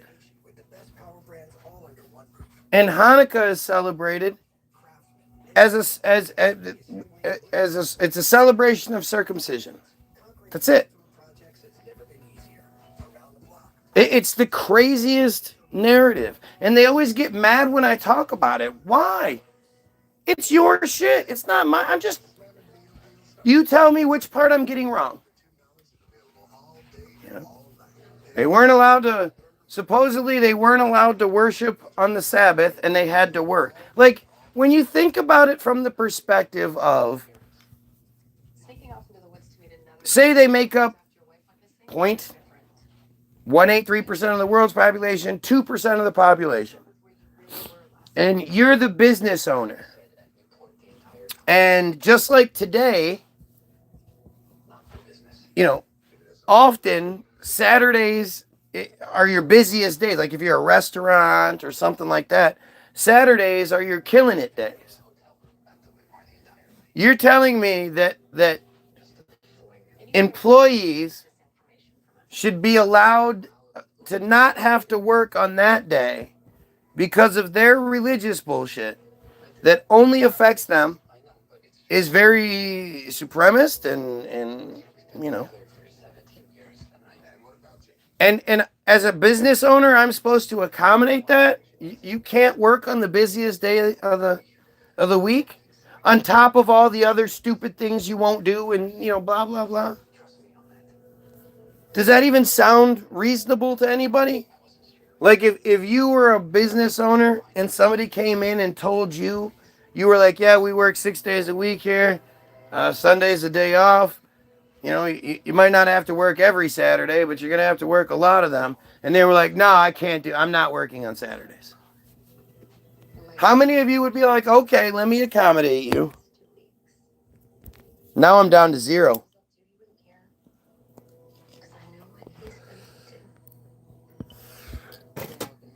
Like, this is just crazy. But the narrative is that they weren't allowed to worship. They had to work on their day. That they were forced to eat non-kosher food, which, how do you do that? How do you make somebody eat food they don't want to eat? The third thing was that circumcision was outlawed. And Maccabee, the thing that you know, the straw that broke the camel's back wasn't the food. It wasn't the worship day. It was the circumcision. And eventually they won. You know, he decided he wasn't gonna play this game anymore. So he killed the guy. So he was at an altar, because back then altars were everywhere, and not only were altars everywhere, there was like a representative from the king was there to make sure that you were doing your sacrifices the right way or some shit. But there was another friar was there, and Maccabee was there, and he was like, "Hey, other friar guy, I'm really sick of not circumcising." And the other stuff too, but the circumcising thing really pisses me off. I think I'm gonna revolt. And the other guy was like, "Nah, it's all good, man. They leave us alone. It's not too bad. You know, they just have, you know," and that circumcision thing kind of weird, don't you think? I mean, come on. Why would anybody want to do that? And he was like, "All right," and he killed him. And then he killed the guard there, the representative that was there. And he started a group that went all around the region because they knew where all the other friars lived. And they gave him the choice to circumcise yourself and the males in your household. And then all the males joined the fight. So, freshly circumcised, walking around the desert, fighting in battles and shit. Sounds like a really believable narrative. And eventually they ended up, you know, after getting their asses kicked over and over again, they were able to do some like seditious. They were able to do some trickery from the top, controlling the information and made one person think another way, blah, blah. They ended up winning in that regard. And won the right to practice their shit, but that wasn't good enough. So they went around on a killing spree and destroyed a bunch of shit and blah, blah, blah, blah, blah. They were mad. But that's why Hanukkah's celebrated. If anybody wants to tell me what I'm lying about, what I'm wrong about, I'm all for it. It's a weird fucking story.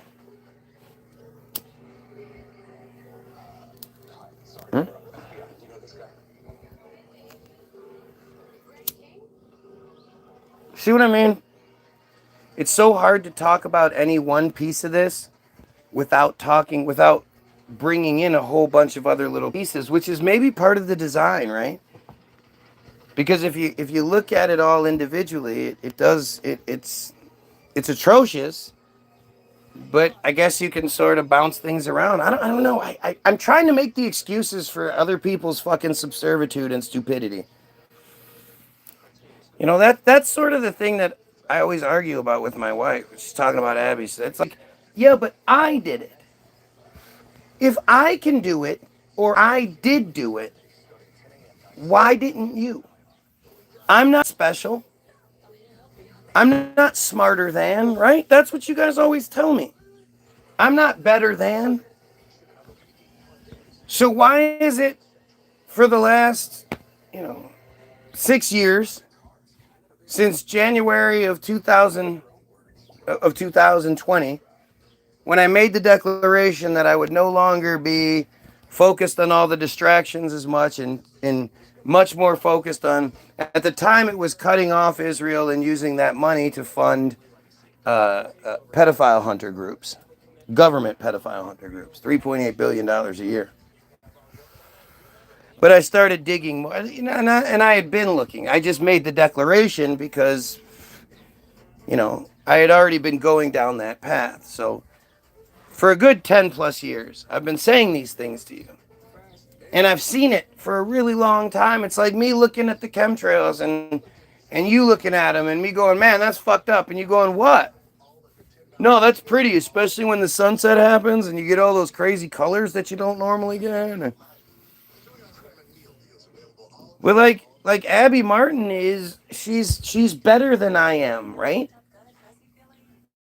So why is she saying things wrong? What she said was that really got me going.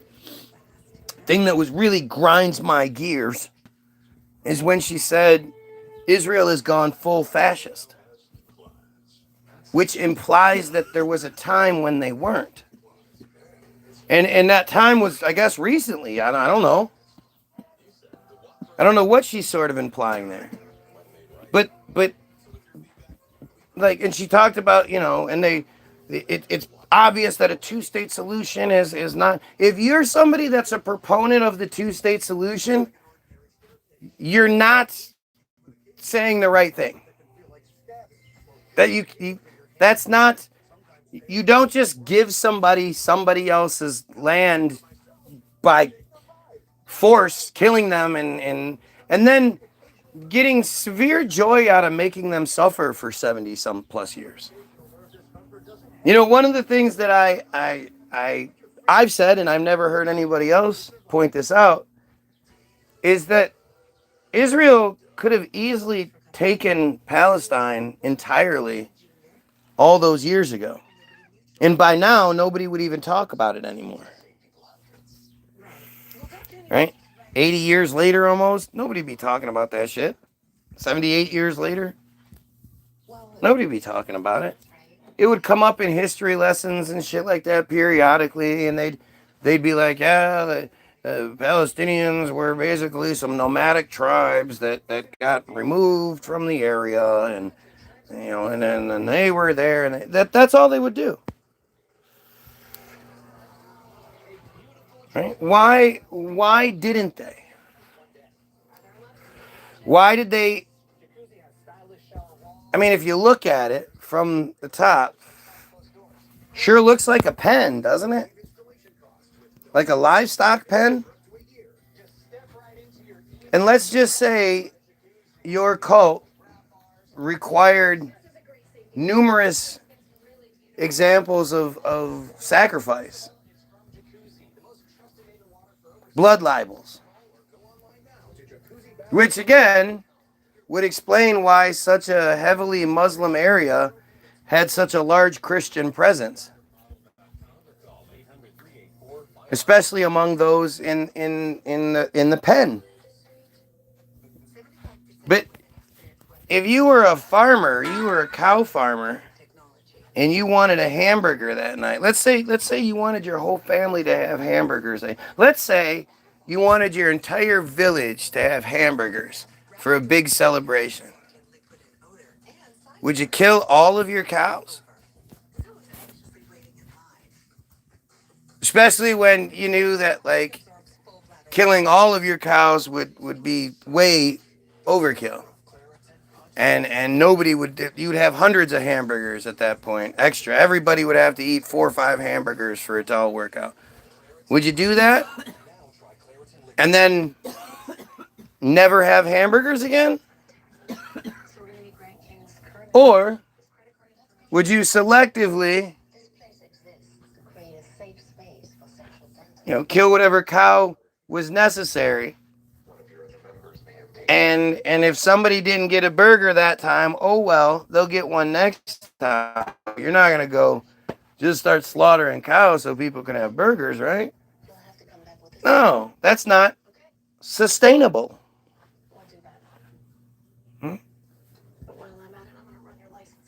But if you wanted to have a sustainable system, you would select them, select what you needed, as you needed it, avoid the overkill, and breed very, very easily killed versions of more cows, so that you had a steady supply of cows to kill. Look at how mad they are, right? 5 viewers, this guy's a joke. Well, then why are you still here? Why is it upsetting you? Why aren't you telling me what I'm wrong about? That'd be really cool. Man, I keep waiting for somebody to come in here and explain to this stupid guy what he's getting wrong. Never seems to work out that way, though, huh?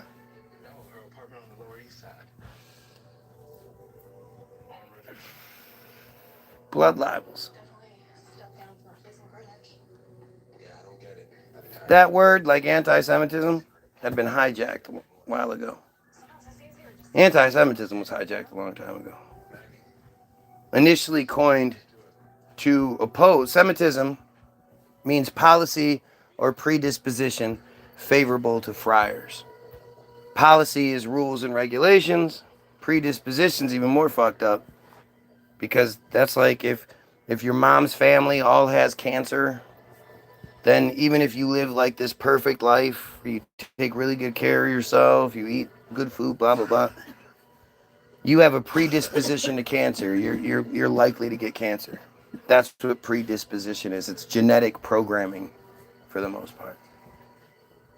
So the demand from the word Semitism that nobody else has, there is no equivalent of Semitism for Christians or Muslims or blacks or whites or anything. It's nothing fits that exact sort of definition. And so anti-Semitism initially in the 1880s was coined as a rally cry, as like opposing Semitism. Semitism equals supremacy. It's actually a really great thing. Nobody deserves supremacy. Nobody deserves favor in policy and predisposition. The APAC Policy Conference is the most attended government by the. No other event happens in this country that more U.S. government officials on either side, Republican or Democrat, attend. Nobody. There's nothing else that they attend by choice more, like all encompassing. The only thing that attracts more government officials to it is the State of the Union address, which is something they're required to be at. But nothing else. No votes, no demonstrations, no whatever. Nothing else brings as many Republicans and Democrats together as the APAC Policy Conference. In 2016, both Trump and Hillary were guest speakers, were like keynote speakers at the 2016 APAC Policy Conference, where neither one of them actually trashed the other one like they did in every other opportunity they could. Nope. It was a pretty jovial experience, and both of them pledged, undying, unwavering, unequivocal support for Israel. That was part of the thing. That's what they always do. That's part of like the ritual, the humiliation aspect of it. You have to, it's like having them go there and put a hat on and kiss the wall when they're not. Why would they ever do that? That's weird. You don't just hand out communion to people who haven't done communion, do you? Mm-hmm. But this is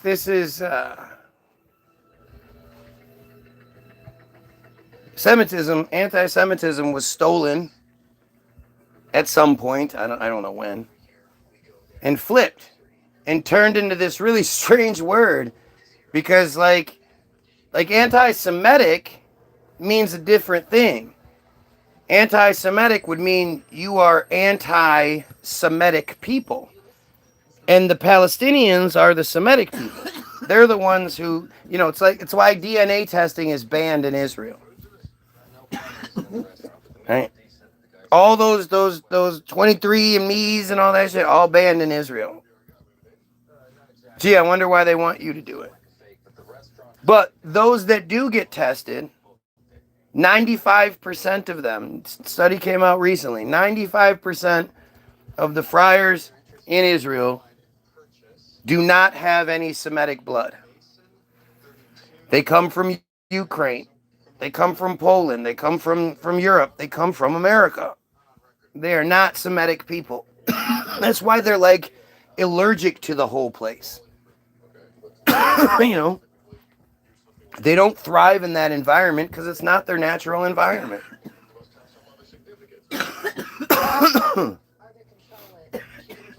And the inbreeding. Lots of inbreeding in there, right? What? Yeah. Really down to see someone living in his head. Look at this shit.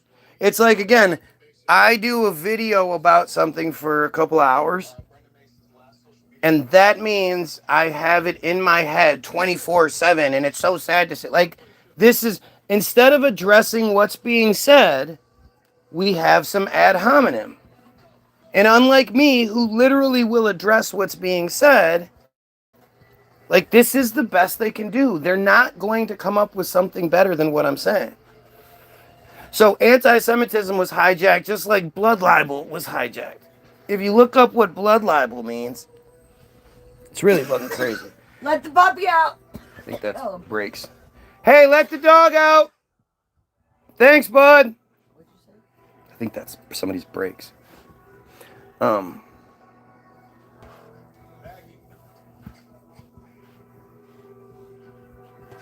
Blood libel.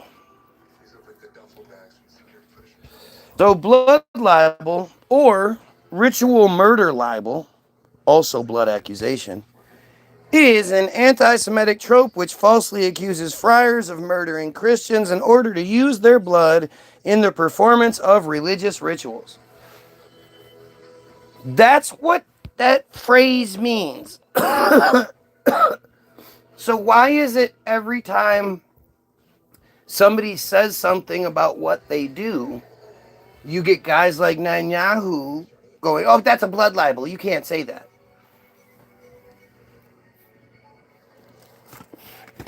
It's like they don't even know what their own fucking words mean. Or they do, and they're trying to hijack them, take the power away from them. What have you always heard your whole life? That the pen is mightier than the sword, right? And I know as a kid, that one was hard to understand. The pen is mightier than the sword, motherfucker. I'll chop the fucking hands, feet. Give me a sword.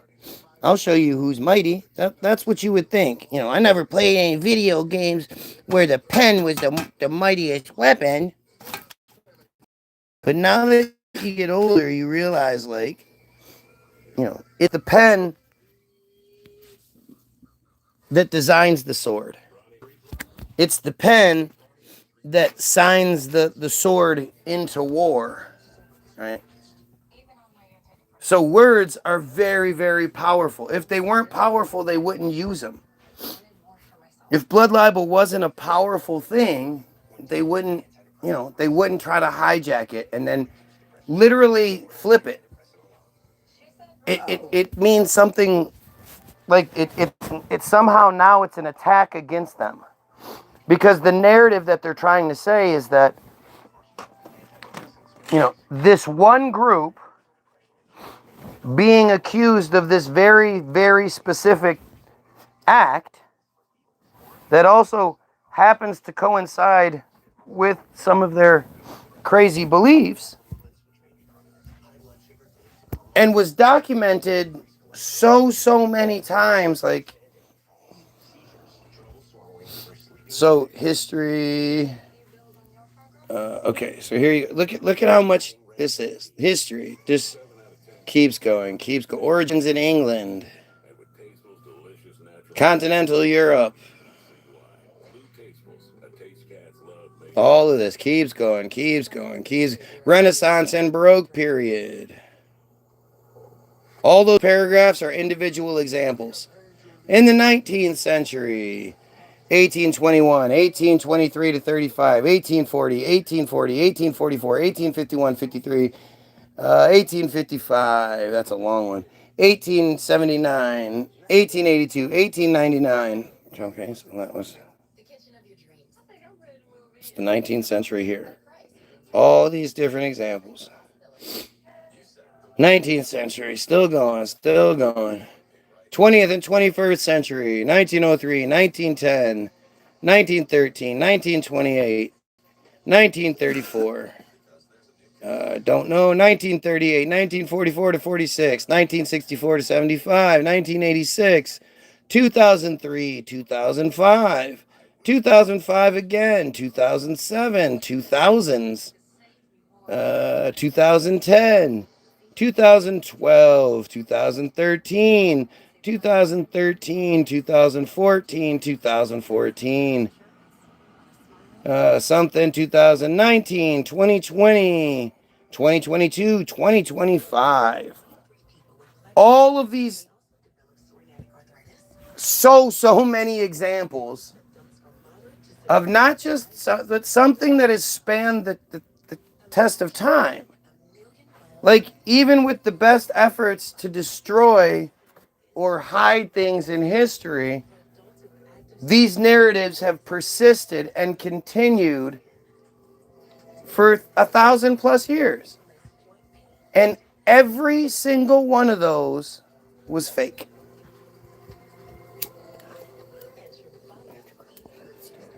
Every single one of those was just us Goyim being jealous, and, you know, I mean, it's just, it's like insultingly stupid. It's amazing that we ever believed something. If you watch My Lunch Break, right, he says that a lot. You know, it's amazing that we ever believed the narrative that we're given, the idea that we somehow built all these structures and tunnels and aqueducts and blah, blah, blah, channels and you name it. Cathedrals, churches, pyramids, whatever. He says that all, like, it's the fact that we ever believed it. It's almost like it's embarrassing, right? And I think that same thing exists here even more so. That we've believed forever that we're not even allowed to talk about them.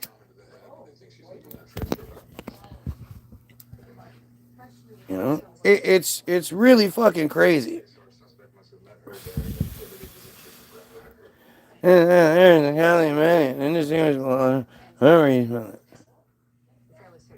Sure.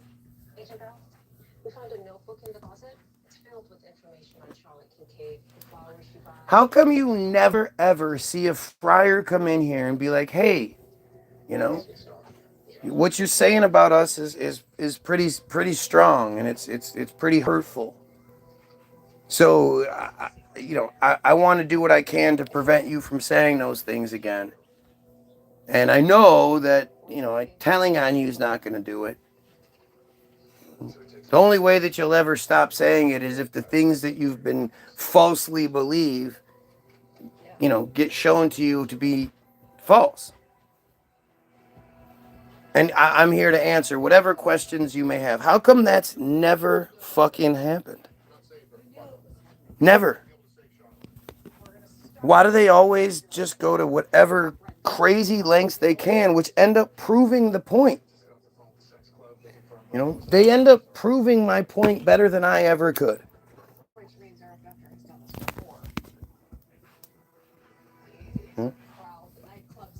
I can show you guys all this shit. I can read it to you and all that. But the fact that there's no opposition. Have you ever seen someone on social media have such a hard time finding somebody to argue with? Isn't that fucking crazy?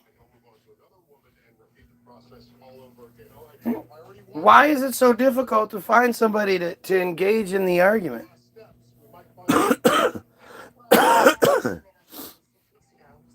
And the fact is, who actually knows all this shit? How many people have actually sat there and looked up blood libel to see what that shit means? By the way, that's a locked up page, so there's no crying.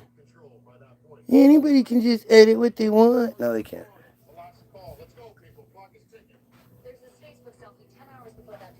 Let me just finish this page real quick. Maccabee Task Foundations is one of the Maccabee Task Force. One of Sheldon Adelson's foundations is a major funder of ACT.IL. The organization behind ACT.IL is staffed by former intelligence officers and has a collegial relationship with the Israeli intelligence community. It has a close relationship with Israel's Minister of Strategic Affairs, which combats BDS movement, which it views as a threat.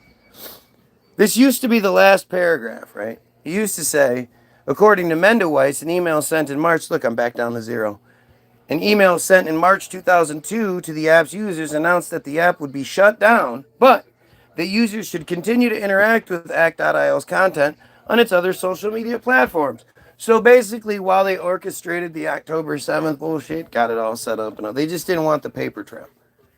They still existed on the other social media platforms. They hid in a Facebook, I'm sure there's an act.il, at least there used to be, Facebook page or something similar that they knew how to get into that, when you have the secure community network, that's like a Google in its own, That's something they can just go into their system and ask, and it will give them directions for anything they need to do. It's a much more advanced system than we have access to. Right?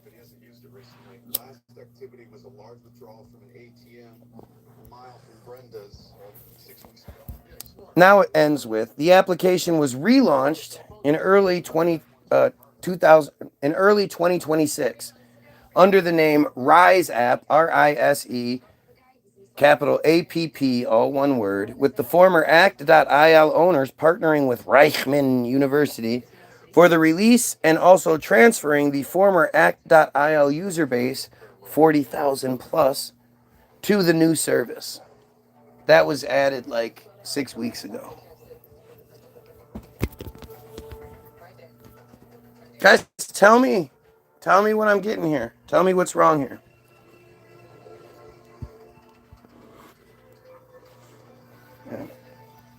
If anybody's wondering why I ignore this doofus, the doofus isn't addressing anything being said. It's just more doofusness. It's just more stupidity. Trying to change the subject, trying to avoid what's actually being talked about. No matter what you have to say. If there wasn't censorship, I've already experienced it. This page was made from lack of censorship, at least full censorship. Everything changed the day after Charlie got shot, on September 11th. It's funny to say the day after Charlie got shot is September 11th. It wasn't the 25th anniversary or the 24th anniversary of September 11th. No. It's really interesting, right? Really interesting how it works. But there would be people I just went from 2 to 7. If you're watching, don't forget to like, share, and sub. Help out. If I'm wrong, please share this with people who will actually engage and tell me what I'm wrong about. Take 2 seconds and share it on Facebook. You can title it, "This Guy's Crazy, Come Tell Him," whatever you need to do. I'm not looking for people to come pat me on the back. I'm looking for people to debunk my conspiracy so I can sleep good at night. So I can stop worrying about what the fuck is coming, because it's not looking so good. Yeah.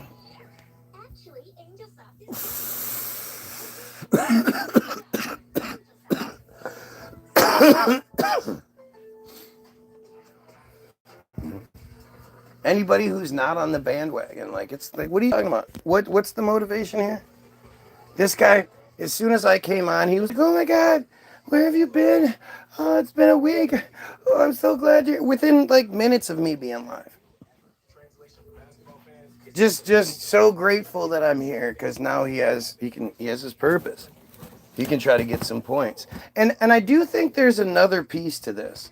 So the whole flogging thing that people do, where they have that thing with the multiple whips on it, and at the end it might have like a little ball bearing or something. And they smack themselves. You guys have all seen it. That's actually originally a friar costume. And I think there's, and this is just me being wishful, I guess, hopeful, that inside these friars is still a person, is still that pre 3 years and 1 day, pre soul correction, the individual that is just a human is in there somewhere. And that human being knows what a disgusting friar piece of shit it is. Even though it lives the high life, even though it you know, has all the favor, it knows it's undeserving. There's a piece in there that knows it's wrong. That's where the flogging comes in. And of course, nowadays, they're not going to like physically harm themselves. What are you, crazy? They're cowards. But to do something where they have somebody like me just beat them down, that part I think is really difficult for them. Hang on a second. Just came back. Hang on a second. Right. Trying to make something happen here.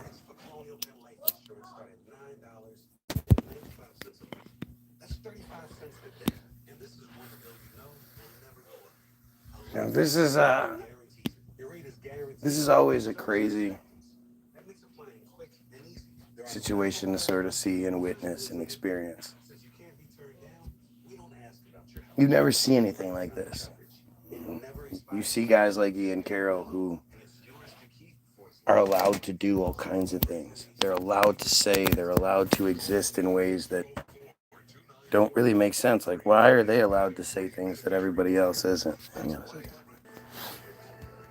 But there's a reason. There's a reason why they're allowed to say what they say. And most of them will tell you to believe in Jesus. All of them, actually. All of the truthers that are allowed to exist, like, successfully. They're allowed to have a successful feed where they, especially if they make money, they tell you to believe in Jesus. They call it satanic pedophilia. I can't stand that term. I'm so sick of it. But again, you can't talk about, like, it's all one big piece.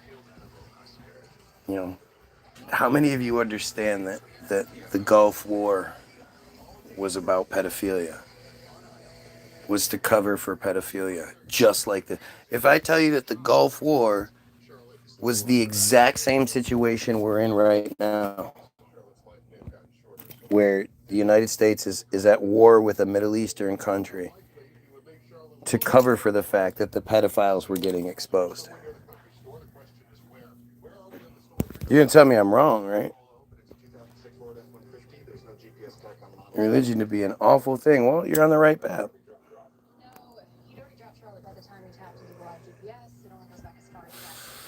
It sounds crazy. But when you look at the Franklin story and how this Franklin cover-up went all the way up to the president, went all the way up to George Bush.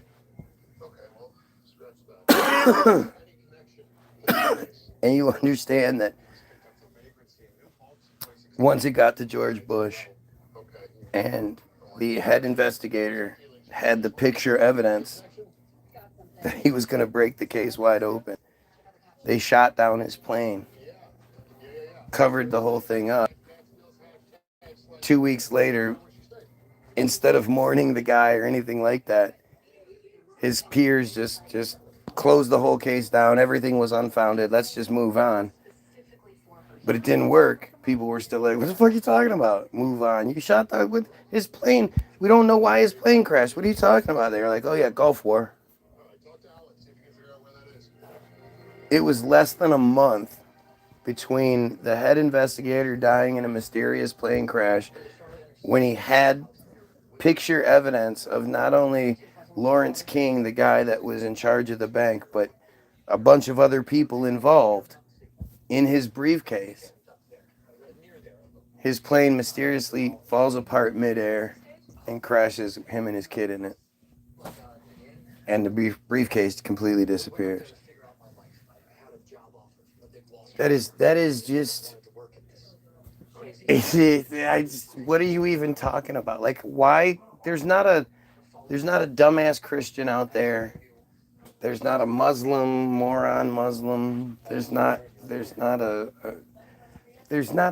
little kid out there that you would say, okay, so, this went all the way up to the the highest people in the company, in the country, and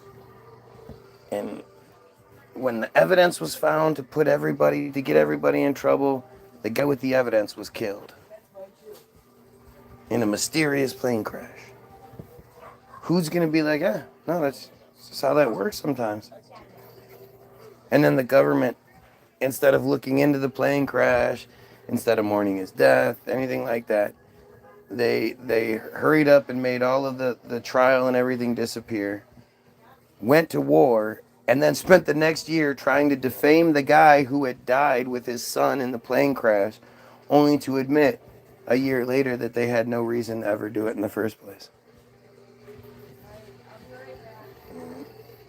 Rose, what's happening, Rose? Like, it's fucking nuts. It's nuts.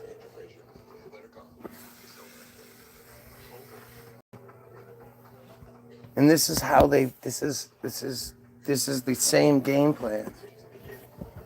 Go to war to cover up for the fact that if there wasn't this going on right now, can you imagine if there was no war and everything was just going along normally? Can you imagine them trying to pull off the Palestine stuff with nobody saying anything while also still covering this Epstein shit? It just wouldn't. They had to scare us. They literally had to put troops in the street to scare us into backing down, and it still didn't work. Right? It's so fucking wild. And this is just it's not an individual thing. This is the game plan. This is how they operate. It's just, we are different this time. They made the mistake of giving us the internet, and we all connected with each other and realized, like, hey, we kind of think the same way about this shit. Like, you're not a bad person. What the fuck? And unfortunately, people like me have a big mouth.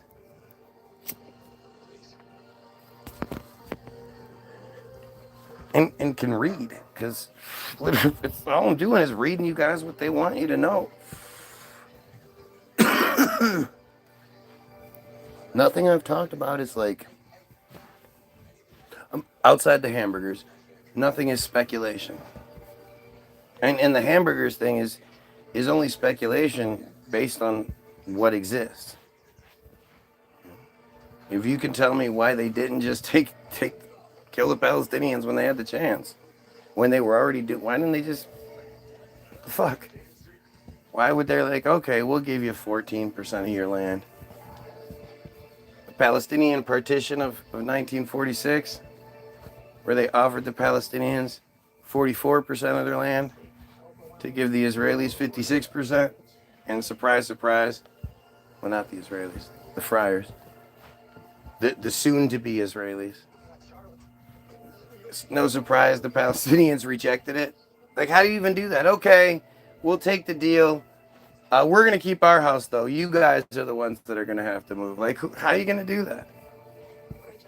How do you decide which Palestinians have to move? Obviously, they would have laid out the borders, but apparently, the narrative is that the Palestinians rightfully rejected the fucking ridiculous idea of, something happens in Germany, and We have to lose our land over this? What the fuck are you talking about? Like, who would ever subscribe to that?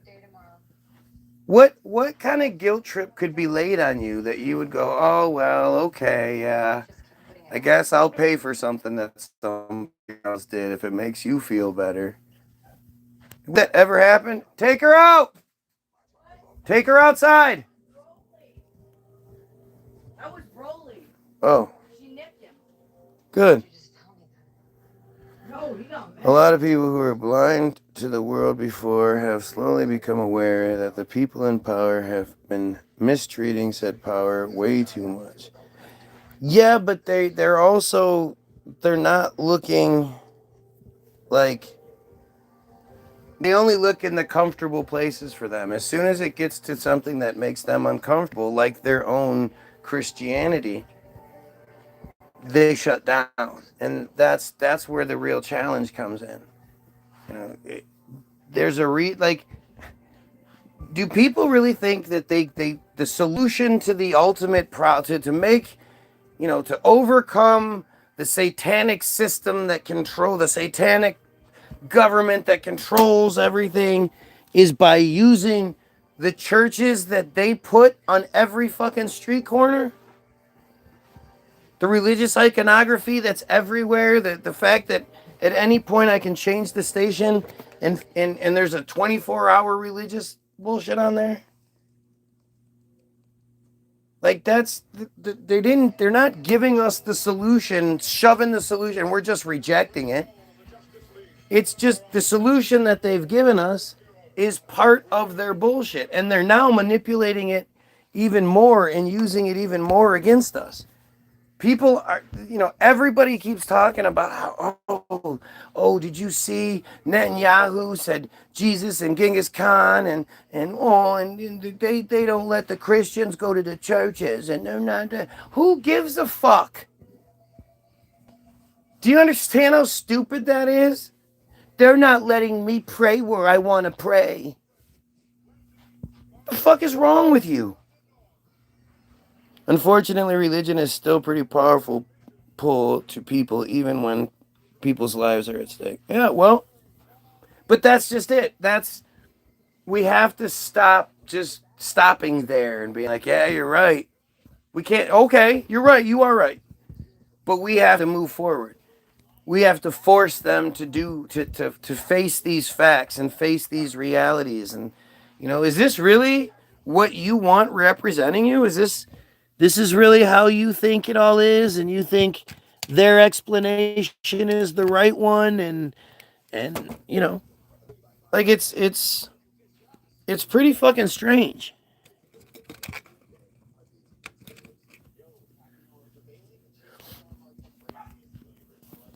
I don't know how long this is gonna last.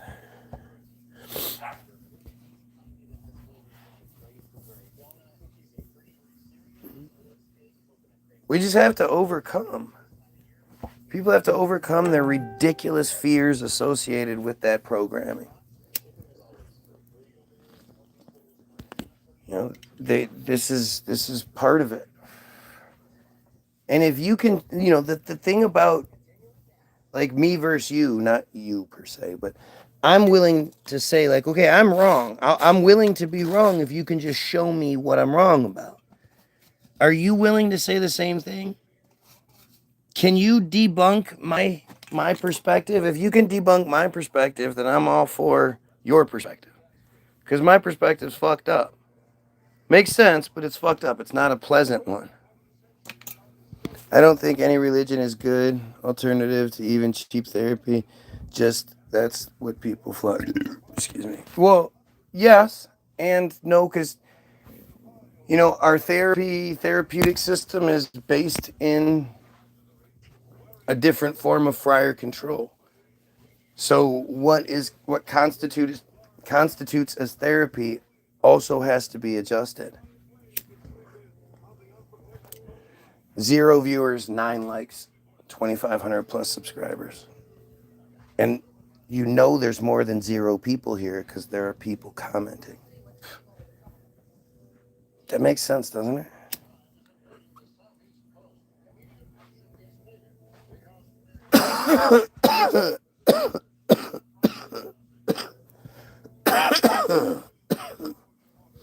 Most therapy, again, therapist is trying to keep you. Therapist doesn't want you to go somewhere else, and then they have to find a new patient, and they have to listen to all their bullshit again, and they know how to manipulate you. They know exactly what to say to you. My sister-in-law's therapist is a prime example. She just keeps her come twice a week. She goes to see her. That's so fucked up. But look at this. Look at how shut down we are. Such an interesting, like, what are you supposed to do? What am I supposed to do? I try to be wrong. I'm so desperate to be wrong that not only do I look all this stuff up, I go to great, like I bring it to the world. I say, hey, world, I believe this. Look, here's the Justice League submarines. They're getting in a submarine. Isn't it interesting how so many of the old cartoons and stuff used to push this narrative that you don't see shit like that anymore. You don't see this idea that we just have submarines. It's strange. Anyway, it's a lot harder to control science than it is to control religion, even if they do. Oh no, it's just as easy to control science. It's literally the same shit. The vast majority of science is conducted by people who have gone into tremendous debt to get into the position that they're in, and now they have a good cushy job where they really don't do shit all day. They fuck around, they play with shit, they theorize, they experiment, whatever. But if any of them step out of line, find something that they're not supposed to, they go, oh my gosh, I can't believe I found this. How has nobody found this? And they go, well, somebody's found this before. That guy that shot himself in the head twice, and then his family too. Yeah, he found that out too. So should probably, take with that what you will. And you go, okay, let me think. I could expose this thing, and I'll get blacklisted, and I could either keep my $200,000 a year job. I got a wife. We've got 4 cars. My kids have cars and cell phones. We live in a nice neighborhood with a gate, with a homeowners association, and we got cars with full insurance. And my kids got this program, that program. They got this, they got that. We got the Nintendos. We've got all these things that all rely on me having this job. And I could get blacklisted from my community, and then take my degree. I have a PhD in the biological mating habits of sea snails. Well, where the fuck are you gonna take that there, Jeopardy? You're gonna go to some big corporation, some stockbroker or whatever, be like, hey, I need to make the same 200 grand that I was making at this gig over here. But I'm specialize in the mating fucking habits of snails and shit. I'm a theoretical physicist. I sit around and theorize shit all day. No, we're not going to pay you $200,000 to sit around and do nothing. Yeah, we stand on the shoulders of giants, even the ones we suicided to the back of the head when they were alive, but they shit. Everything comes out. Yeah, I don't know. To me, as much as I love the Tartarian narrative, and because it's true, the evidence is all around me. I know that whatever Tartaria truth I may have is what they want me to have. The only way we actually get the truth to any of it is if we deal with all of it at once. And that's cut the head off the monster. That's who controls the narrative we have. We're never going to get truth until we control what it is. And so it doesn't matter what conspiracy theory you're distracted by, because they're all fucking true for the most part. if you can get to the bottom of whatever thing you're focusing on, or the top actually, you're gonna see that it's all fryers, and you're just gonna have to reset. When you talk to people, you finally get somebody to address that there's chemtrails. They're gonna go, okay, well, who's spraying them then? Now you got to reset and start all over. We should start with that and then work our way down. Start from the top and work down, not try to work up. You cut off a tentacle if you can, it grows back sometimes in two. You cut off the head, all the tentacles die. And at the end of the day, I wish more than anything. I can tell you this from like the bottom of my heart. Like I absolutely wish with everything that, given the opportunity to say, hey, this ancient pedophilic genocidal bullshit cult that I belong to is wrong, and I don't want to be a part of it anymore. And we're all here together. Nobody's chosen, nobody's special. We're all here together. Let's make this world the best world we can make it into for all of us to live in together equally, helping each other, making it just fucking awesome.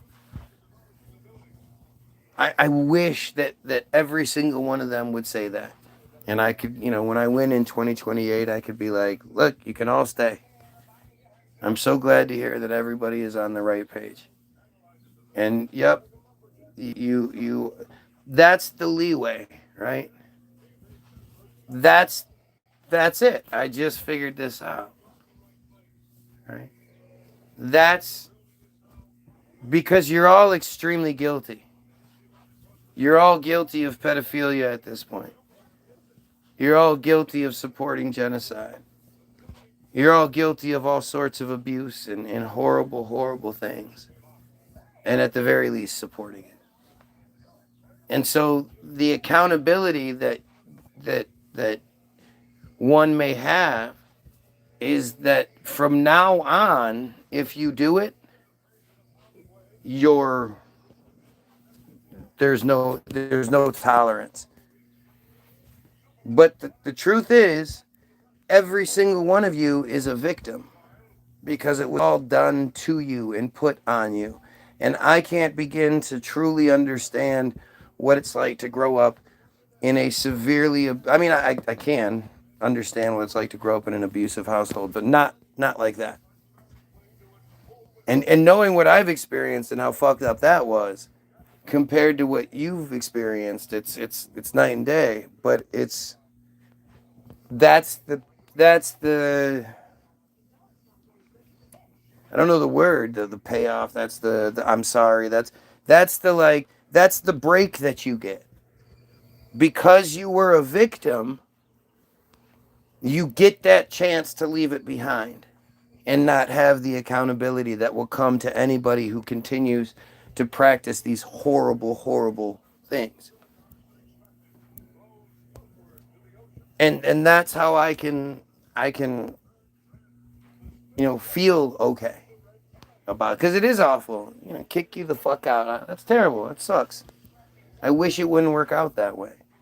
I wish you'd stay and just make everything better. But if that's not what you want to do, then, there's zero chance of all sides got together for any reason in history and then just immediately fight each other. Well, that's, again, that's believing a history that you've been given that we don't know is true. And probably isn't. It's you can. I love when people try to blame their misgivings on their cultural identity. Well, I'm from this and we do this, and no, don't do it anymore. There's no more excuses, and that's just it. You had the excuse. You can feign ignorance, you can feign fear, you can do all that. All of that's gone now. It's been presented to you, You are no longer required to do this. You are actually required not to do it. So, like, this is for you. This is your chance. Let's make the best of it. And if you're not down with that, I've got 2 words for you. No, that would kick you out.